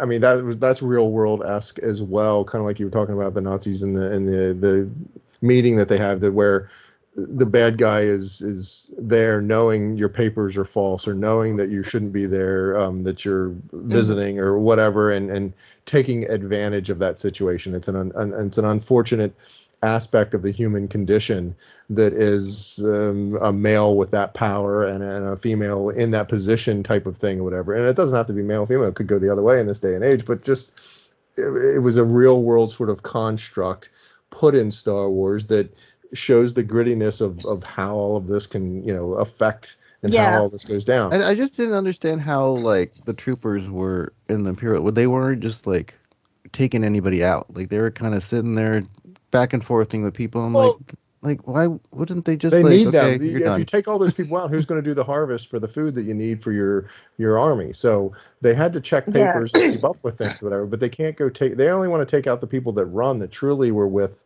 They were keeping tabs on the thing, but you've got to keep your. You couldn't just go blasting everybody in sight because they. But I mean, they weren't already knew Brazos and them agreeing. were undocumented. Like, they could have. But they needed them to allow that because you need them to do the work. So it's a fine line that they have to because if you just go in and round up all the it's real world stuff. If you just go up and round up all the undocumented, who's going to do the work? You still need to do the harvest. Exactly.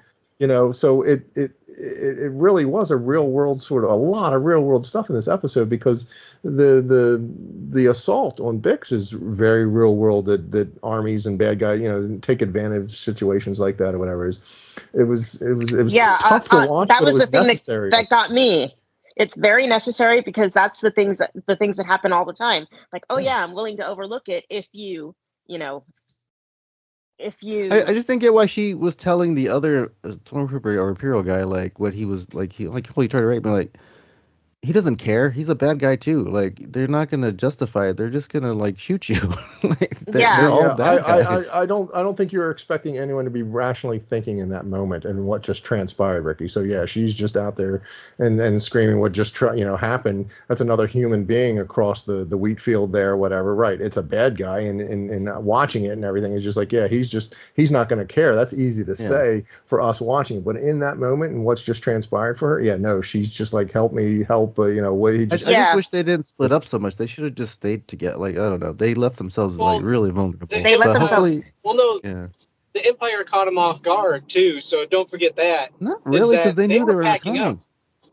Yeah, that night or remember they said they're coming the next day at the earliest. Yeah, they showed up a little earlier than they expected. They showed up unexpectedly. That's why. Maybe he'll be here tomorrow, and they came a whole day early, and that's why they were separated. That's why that kid was saying their goodbyes. So they caught him off guard, type of thing. Mm-hmm. And you got to remember, they weren't searching for rebels.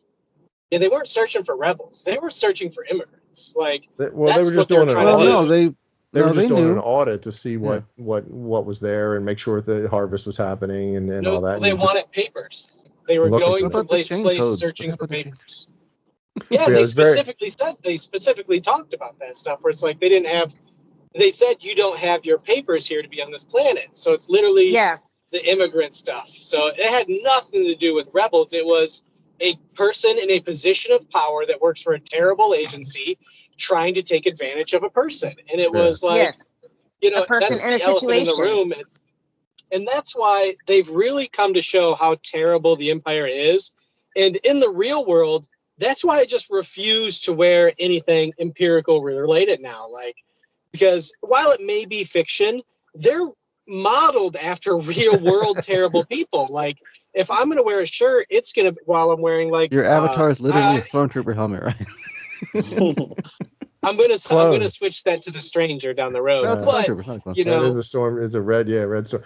But no, they're right. There's something to you're backing the Empire. Just I've always skewed good guys. You guys know that kind of thing. We're just like, good guys, bad guys. I don't understand why anyone is, but the costumes and all that aspect. But you get into what they've done. That whole kind thing of stuff went sideways. I hope it's a good lesson for them to know. Like, now Bix they're gonna be prepared all the time now. And now and that kid did the kid die? No, the kid didn't die, right? No, the kid didn't die. Will didn't die at all. The only they one did leave Q2 though. And we just got to think they were shooting a miscellaneous shooting or whatever, and they accidentally took him out. Yeah. But Cassian's been in it. That kid's been in it. Bix has been in it. Brazos was kind of like, he was a worker. He wasn't really in any of that rebellion stuff, So yeah, he was Bix. But they have their eye on him because he's the one that swung the stone at somebody. Yeah. He was in it in the way that he facilitated a lot of what all they were doing. He wasn't gritty, but he knew exactly what he was facilitating and helping them transpire. The actor I'm talking about season 1 in the beginning. The actor that played the creepy Imperial was spot on in terms of his creepiness, Imperial, and his pushing up on Bix and everything. It was just it was tough to watch, but it was man, it's hard to say it was well done, but I hope you can appreciate what I mean when I'm saying that in terms of him acting that, those two acting out that scene and him sort of, you're alone, I'm alone. I know you're, your husband's not here, and I know you don't have papers and illegal and just everything that. Don't need to rewatch that one too many times, but it was, it's real, it's raw, it's a part of the environment that is going on out there, and thankfully, thankfully is not the right word, but here we have yet another strong female character that rebuffs all of that type of thing. That I've seen some pushback, and should that be in Star Wars and blah blah blah. It's just like, I was really hoping it wasn't going to go that far. Like I'm glad it stopped when it did, because if it would have went any further, it didn't need to go any further than it did. No clothes needed to be ripped or anything like that. But yeah, to hear Cassian in episode 1 say "ish" and to hear the word rape in Star Wars, I find that tougher than the visuals of implied, rape and the visuals of beheadings and all of that. That's a word you can't even say on YouTube. So it's like, just like, oh man, that was necessary to some extent, but boy, could you have found a way to? But it's funny that the words, those two, words had more impact for me personally in terms of versus what I'm watching, and what's happening on screen kind of thing. It's a weird, and that has to be George and his, he didn't ever. We watched 6 movies where there wasn't much of anything. I'll See You in Hell was about the extent of what we got, type of thing. That it's just he never painted with that brush, with that linguistic brush of language and those types of words, or whatever. And thankfully they don't. We don't have some. Which is why we don't have a character that cusses like a sailor. I don't. When this show kind of does stuff like that, though, it really takes me out of it. So I wasn't even really in there with Bix and what was going on. I was more like, they're doing this in the show, like same thing with the season 1 when the guys yelling and stuff like that. It wasn't Cassian that said it, was it? It was the other guy. But like whenever they do like, earthly language and stuff like that, I'm like, it kind of takes me out a little bit, and so like I'm not fully immersed. Maybe if I watch it again, I'll be more into the story because I know where it's going. Cassian in the first episode of the season, whenever he crashes the ship, he says, I was just like, oh, did he? I didn't even notice that. It's just like, I didn't care for. And then she comes out and says, you tried to rape me. It's just like, oh man. But how else in that way or in that scene could she convey to that guy, what's going on without using that word? There's no. He tried to assault. He tried to grab. Just nothing else works other than that one. And it is 2025. Not that we got to modernize Star Wars, but just that. Okay, that's a part of what was said. That was in there. Also, like you're saying, Ron, it is 2025, and Star Wars is bigger than ever. And there's no doubt that Andor is not meant. I want to say not meant. Obviously, kids can watch it, but it's not meant for. Kids. Kids need. They're more not the target action, audience. More short. It's too deep of a story. I don't want to say it's too deep of a story for kids, but it's meant for more adults. There's not a lot of action. It's filmmaking, it's actors, it's powerful story that has real world meanings that may go over most kids. So yeah, they I will say that they definitely pushed it, but it brought a lot of power to the scene. And if that's what they felt like was necessary to be like, hey, here's a reminder that the Empire is evil. Here's your reminder to not celebrate. And it's not, well, the bad guys is cool. Darth Vader is cool. Palpatine is evil. And he's no, these people are racist. They kill kids. They assault people in areas of power. Like that's what they are. And I'm carrying that to my real life where it's like, no, the Empire is evil. I am strongly for the rebellion. I'm very pro Jedi. Like you said, Ron, I'm cheering the good guys here. I will not wear my Empire socks. My nephew's not super keen on Andor kind of thing. And I think it's one of those things where he will be later as an older Star Wars fan to come back to it to appreciate the story that's being told. There's probably an Andor kids cut that you might be able to take season 1 and season 2 and sort of re-edit Andor in a way that is a bit more kid friendly. Is not the right way, but allow the kid to see the story of what Andor is trying to tell them, where the bad guys are bad and the bad guys or the good guys are good, and appreciate all that.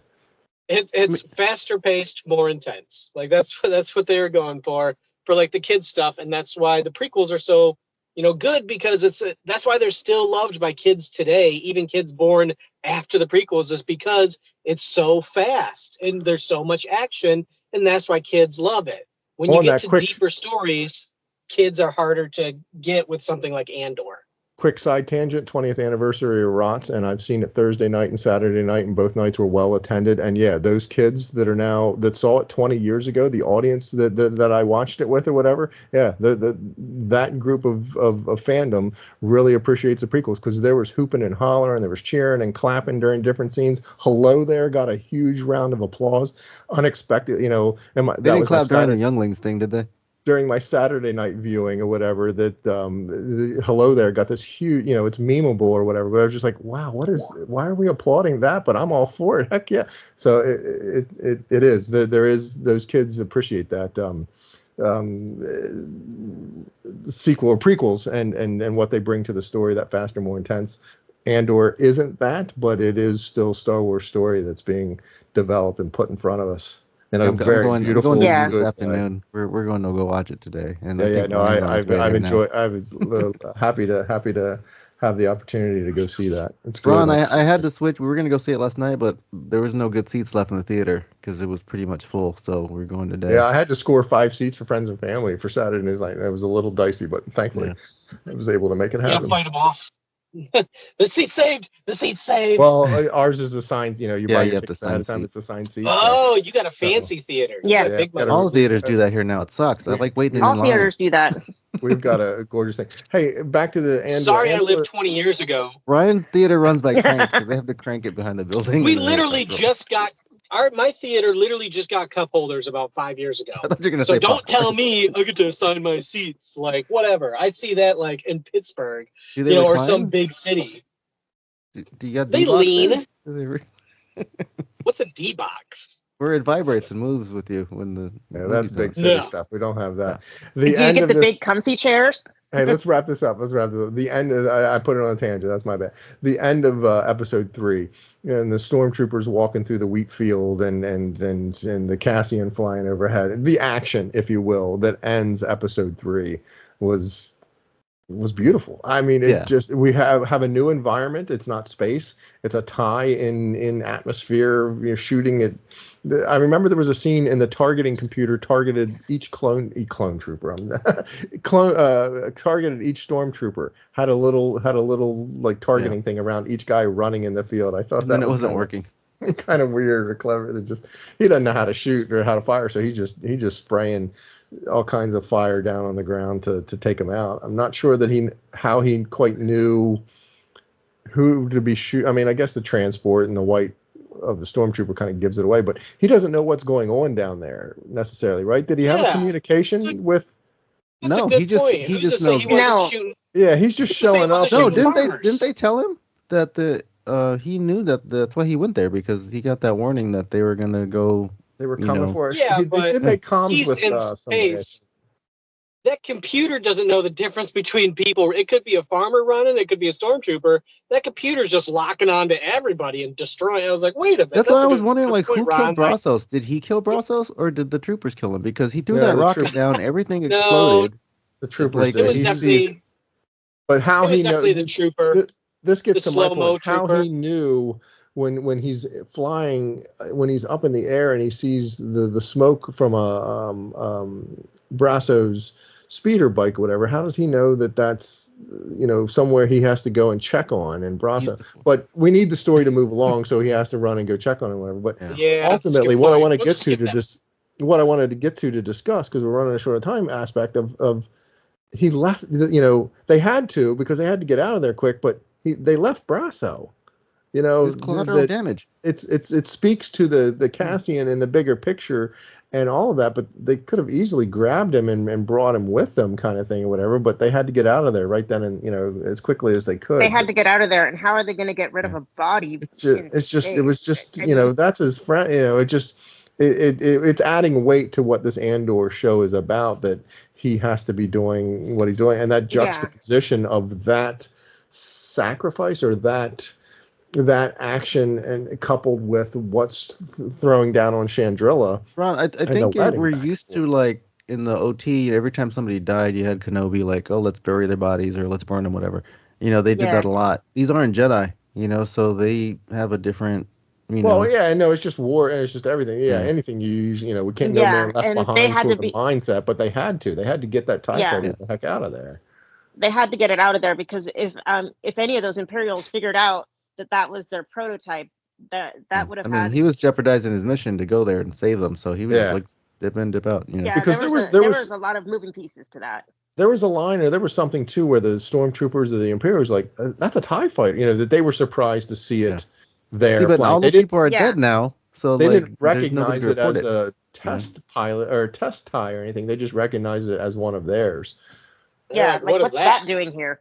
Yeah, it's like, wait, what? What's going on? But they wouldn't question it because of who or what they are. But yeah, set up for a great, the next episode. Tuesday isn't the next episode; it's the next arc. But it's not going to, right? We've already been told it's jumping. So while he escapes in the tie with just him and Bix, no, it's him, Bix, and the kid, I think.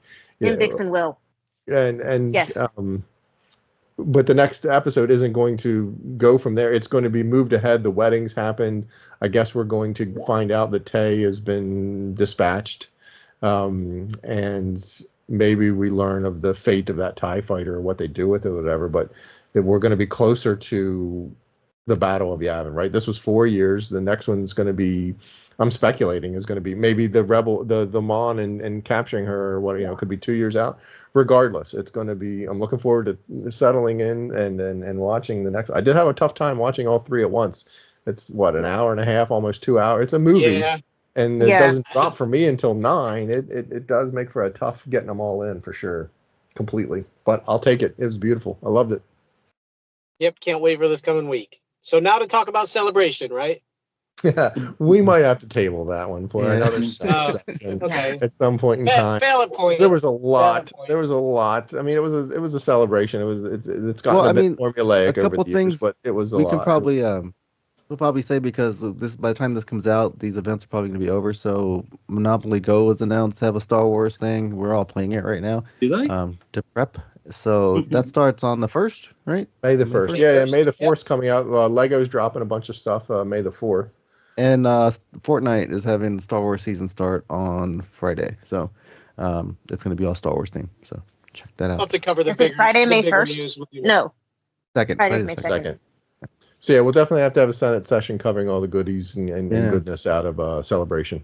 It was a lot. None of us went, unfortunately, right? But we all got the live streams and the recaps and and everything that we know about it. So be interesting. But I'm already plans to be at 2027, so I will be your boots on the ground there.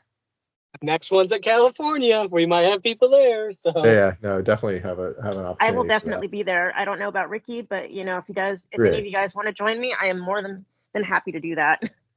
That'd be fun. Awesome. That's cool. I won't be there. But what? Yes, we were going to fly you out, Stephen. So you didn't, Stephen. You didn't go to the one that was in your own country. Like they literally just had one there. That was away.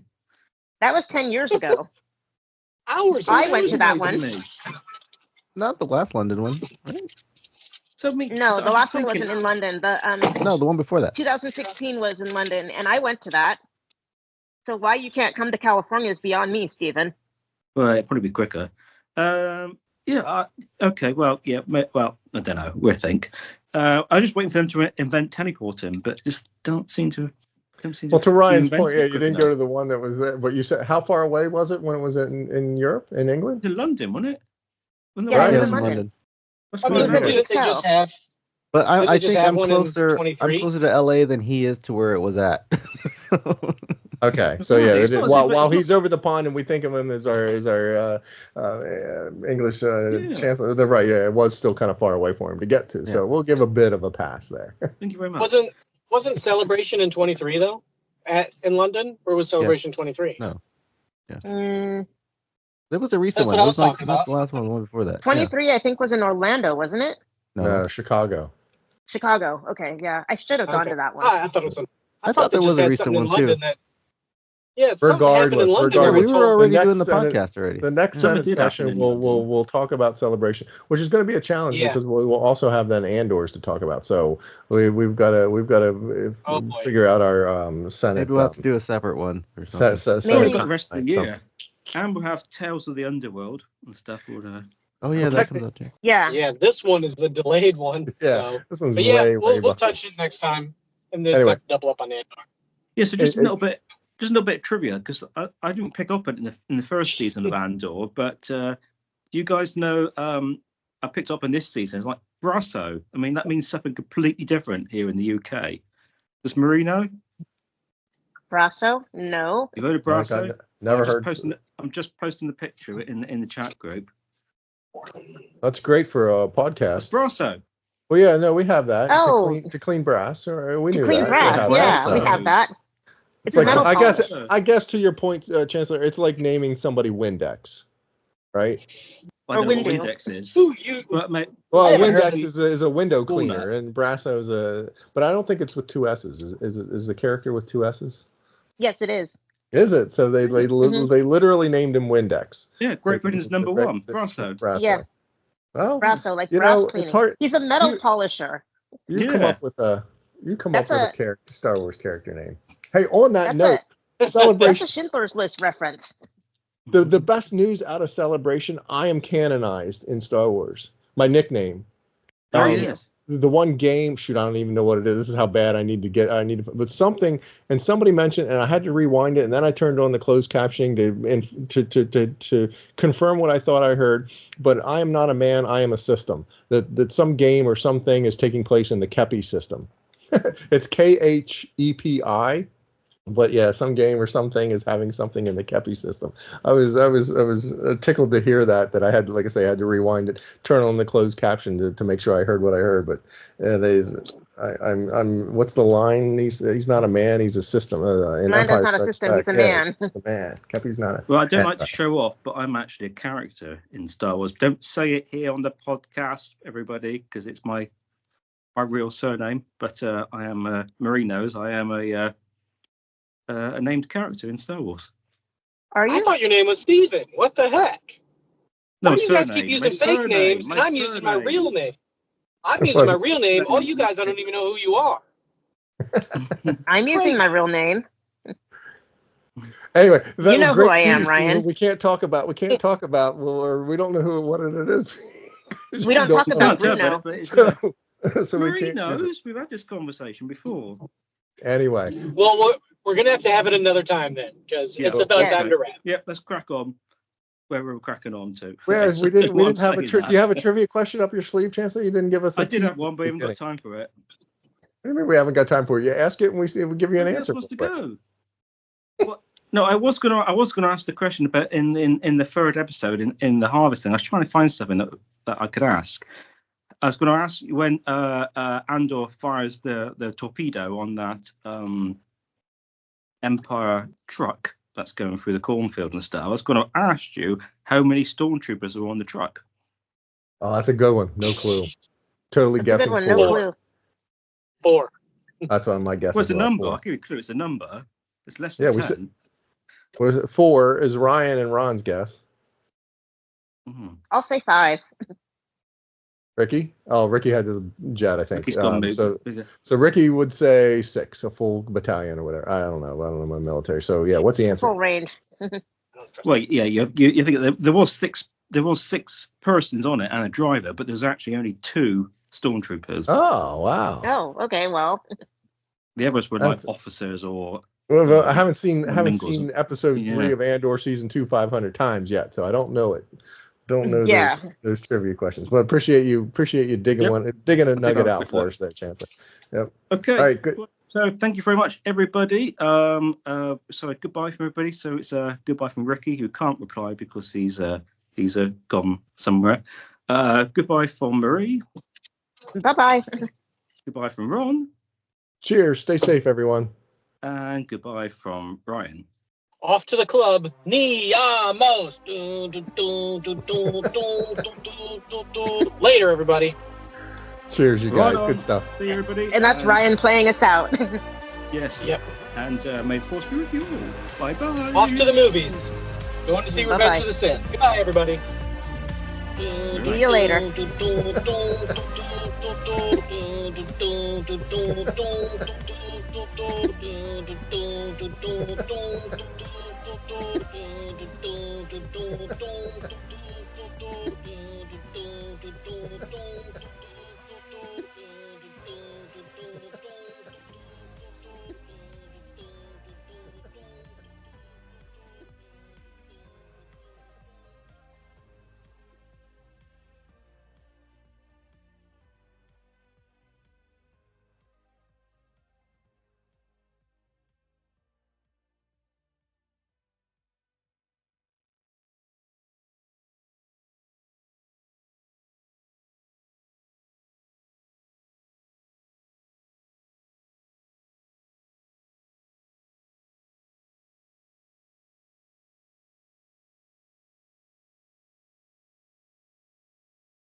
Oh, Ricky, you keep coming up in my shutdowns in Monopoly, so I've been avoiding shutting you down.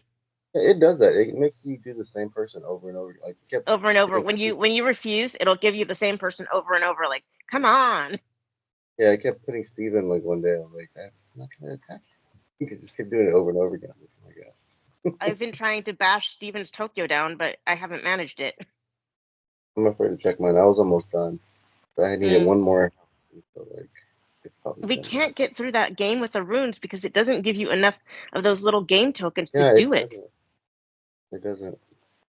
It really doesn't. You get like one successful pull, or 21, whatever, and then like the rest of them are done. Yeah, exactly. The rest of them are bum numbers. So I was like, I'm trying to win like that third prize because the third prize is actually really good. It's a rainbow shield. Why are you saying hi, Ryan, Steven? Because he's in the chat. He can't join the call. Oh, okay. Why can't he join? He's not getting the option to join the call for some reason. That's really weird. Can we invite him in somehow? Can you? Hey, Ryan. Okay. How's that? There he goes. That's better. That's weird. Like usually it's at the top of my screen and it doesn't show up at all. I added you in. I forgot you can do that. Can you guys hear this?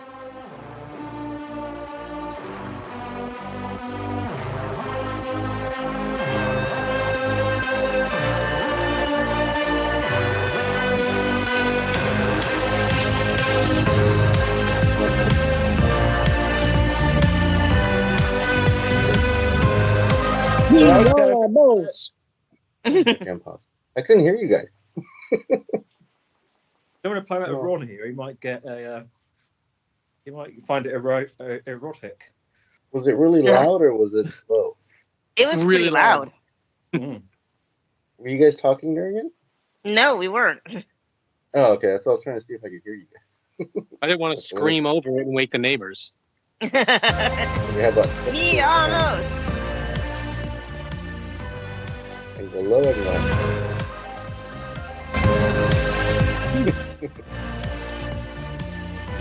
Put it out like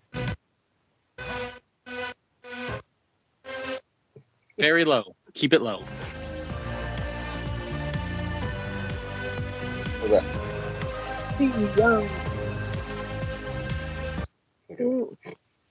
For I've listened to like probably this song for like 2 hours. Yeah. Like every day on the way to work and everything.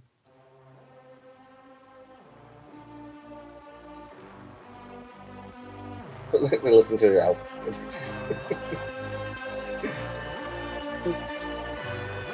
Okay. We have to yell Niamos at one point. Everyone's asleep here, so I can't. No, well. That was really loud. Everybody's asleep here too, but they're all downstairs, so I can get away with it. Don't think Ron's awake. It's 10 a.m. He better be It's awake. 10 o'clock. You better be awake. Well, it's 6 after. We have a bunch of stuff to go over. So. Yeah, and if you guys didn't see, I have to leave at 11:30. So.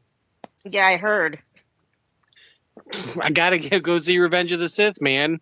Yeah, no, it is your actual duty to go do that because you guys are going in my stead. Right, you didn't watch it. I just saw something funny in my Facebook.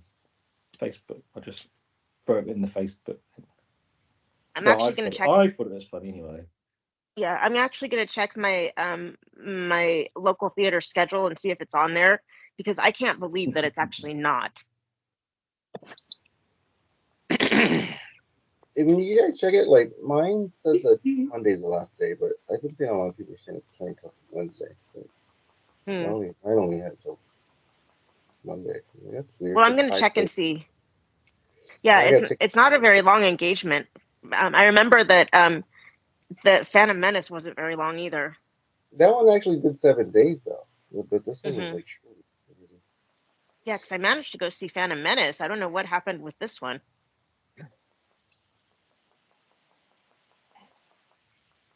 Ron says he's on his way. Oh, okay. All right, very good. Oh, I can see he's online.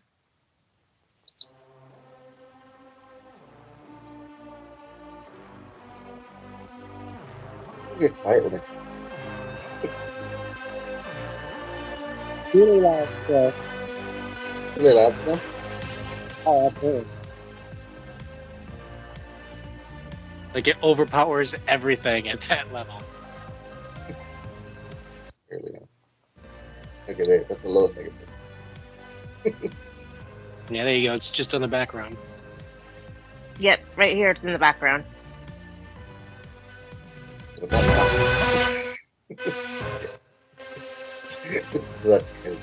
Ricky, you're fired as DJ. There. Do. Leave it on, see if on those. We're gonna get copyrighted on this. On this episode. I don't know. This isn't even an official song, so I don't think it's official. I can't hear you. You're cutting out with the music. Oh, does it? Maybe that might not work. This isn't the official track, so we won't get in trouble, will we? Yeah. Yeah. Now, if we were using the Brasso track, that would be a little bit problematic. Did they actually name it that? I've seen something online. Yeah, it's on the soundtrack. It's under Brasso. Oh, I didn't see that the new one came out yet. Did you want the Spotify link? No, I use YouTube Music for my stuff, so I'll find it on there. You do what? I have YouTube Music that I use for everything. Oh, okay. Free. I mean, does anybody else? This is the song, though, right? This isn't an alternate version. It's an alternate. It's an alternate version. It's a I think it's a fan version because it's not even by the composer. It came out before it officially. Yeah. Released. Oh, because I was watching like the Star Wars 1 out. Yeah, it was released by Star Wars, and it sounded the same. I'm sure it was pretty easy to copy. I don't know why they call it though. It's not his song. Like it's Mon's song. It's happening while everything is intercutting between what's happening on Mina Rao and Chandrila. That's why they called it that. I don't know why they called it Brasso. It was weird. You should call it Mothma's Moves. You watched Only Murders in the Building, right, Murray? I watched the first season. I haven't gotten to season 2, 3, or any other seasons beyond that. It's just funny because Steve Martin's character, he was like a TV actor, and he was like a detective on the show, and his character's name was Brazos. So every time they say Brazos, that's right. That's right. I don't know if anybody else hears it, but Ricky sounds like he's on speaker instead of his usual headphones. Or did I miss something? It's just me. I can't hear him quite as clearly. I can hear something funny with Ricky. It sounds staticky. Well, it's definitely different than normal. I mean, usually he's got like a nice crisp headphone voice, but he just sounds like he's on a phone, like I am. But I mean, I'm on a phone, but I'm also on my AirPods. So maybe it's because I'm sharing the screen. Let me stop sharing the screen. See if that's what it is. Yeah, there's like a static in the background. Yeah, maybe not static, but he sounds farther away. You know, like he's recording through something else. I don't know. It's like if someone's it's like if someone's using a headphone set and their mic is pushed up. Yeah. Usually Ricky has like the easiest and clearest voice, but not this time. Okay, how about now? Does that sound a little better? That's a little bit better, but there's still static in the background. It's weird. It's not your usual quality. Okay, hold on. So how are you getting on in Monopoly, Ryan?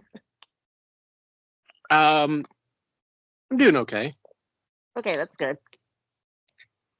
No stickers needed or anything?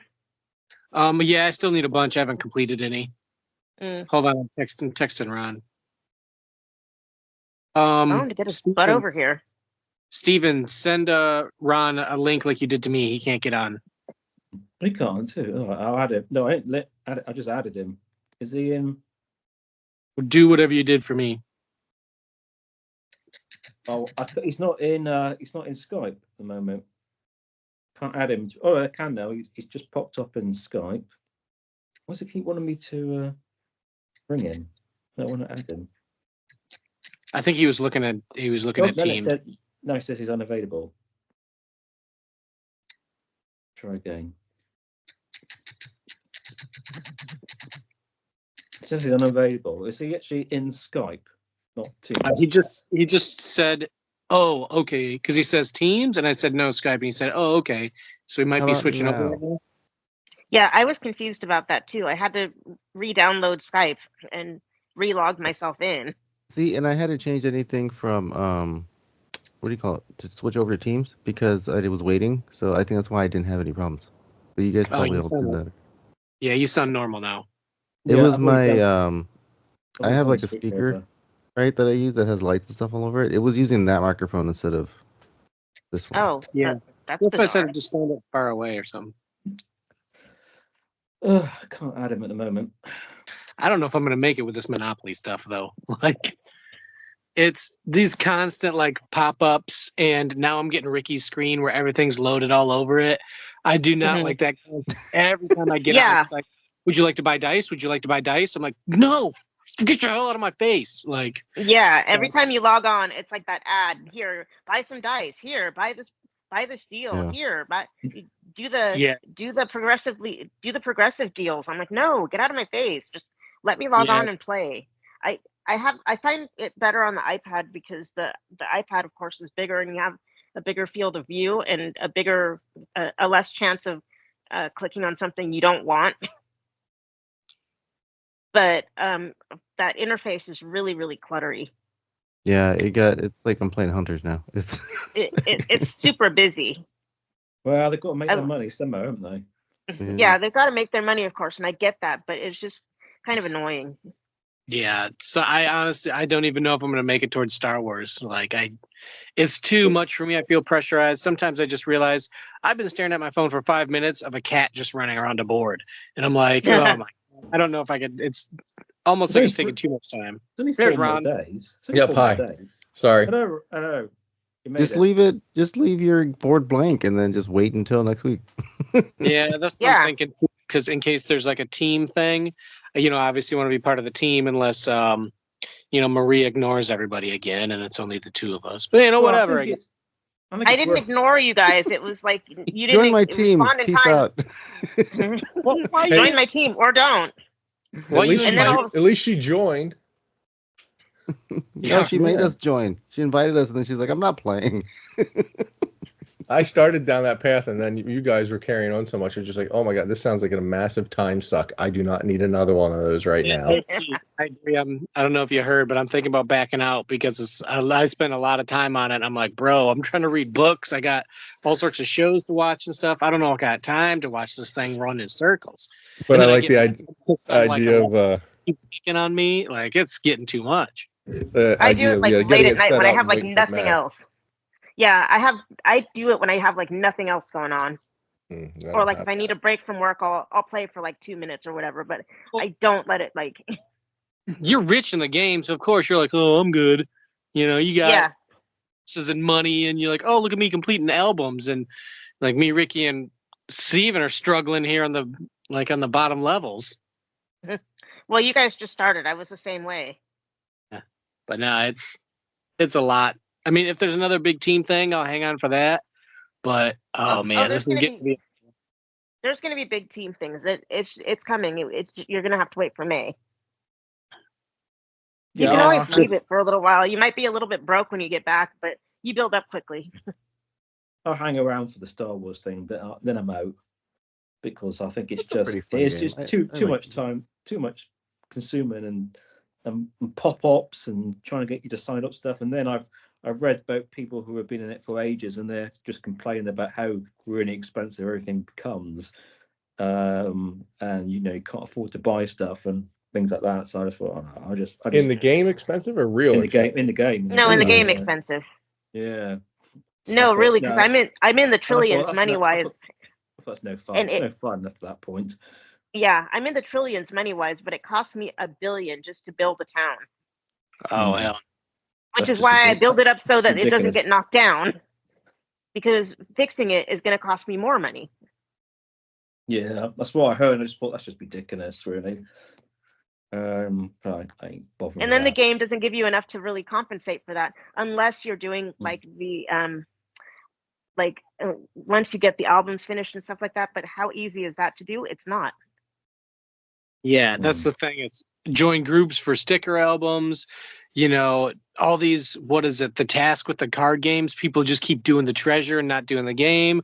I hear the 4th level is like nothing but 18 through 20 cards, but it's like, well, if you buy all this other stuff, I'm like, no, I don't want to buy. So it's definitely one of those games that pressures you to keep, spend $2 here for dice, spend it for that. And I'm just like, no, I don't need that pressure. I mean, if it was Star Wars Hunters, I'd be paying for Hunters, yeah. But this, I'm like, I don't need the extra. They're trying to hook all of the Star Wars fans in to get them to stay. I mean, I'm going to stay anyway because I like Monopoly, but I like Monopoly itself. But that's the Star Wars part is just a bonus for me. And after that, I'm probably going to stop playing for a while because I keep saying I'm going to stop playing, and then cool stuff comes up. All right, what are we doing today? We're getting this party started. Yeah, my hands are over my head. Same here. Worst scene in Star Wars, but I guess we'll get to that. What? What? It did kind of go on and on a bit. It needed to. I knew Ron loved it, and I was making fun of Ron, that's all. So. You're poking the bear, are you? Oh, that's a good show I've been watching. The Bear. Way better than Andor. Well, that's a good show, but it's not way better than Andor. I think it's about the same quality. It's more Star Warsy than Andor.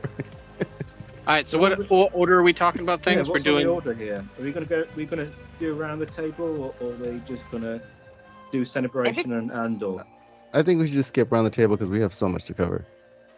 Has anybody, I never say that. Has anybody got a list of everything that happened at Celebration? Yeah, pretty much in my head. Yeah, I went through an article yesterday and wrote down a bunch of stuff that kind of popped up. So I have a list of stuff also. Do we want to get Celebration out the way first then? Depends. Just remember, I gotta leave 30 minutes. I gotta leave 30 minutes early, so whichever one or the other. Which one do you think will drag on? Well, I mean, if we get halfway through the Celebration stuff and then you go, we kind of left in limbo, aren't we? I'll do Andor because that's coming up then next Tuesday. I mean, in 2 days, it's going to be back. It was mostly filler anyway. So. Well, it's just getting the action started. It was slow to start the first season. So what's the vote then? Which one first? Andor first. Andor first. Well, Andor. Before we get to Andor, there's going to be a vote of no confidence in Ricky's microphone because it's a positively Star Wars Senate, and he's clearly the show hasn't started yet. Not being very positive. I know. I'm letting the show run down. Though there's going to be a vote of no confidence coming. No, I actually did enjoy these episodes. So I'm beans. Okay. So yeah, I think. Sorry. Past, that gives us exactly 1 hour and 10 minutes before Ryan slings his hook, so to speak.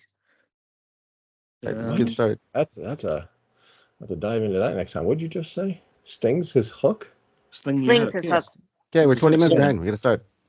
So I gotta leave exactly at 9. So. Just for note taking, if I can't cover all the Celebration stuff, well, obviously won't be able to. Ricky, you have other notes to keep going on Celebration? Because I wrote down a bunch of stuff. Yeah, I watched all of it. So. Okay. Yeah, but I'll took more detailed stuff. What I can cover, things that I don't. I mean, I could probably do like some of the book stuff. If whatever leave, we like, don't, stuff. Whatever we don't get through, we can always do next time. So. Okay. All right, sound good. I'm ready. We won't remember any of it next time. Okay. All right, let's get going then. All right. Are you going to play that music randomly, Ricky? Just before, so I know before you. No, it's too complicated. Okay. Okay. Just right. Too much layering. Yeah. Okay.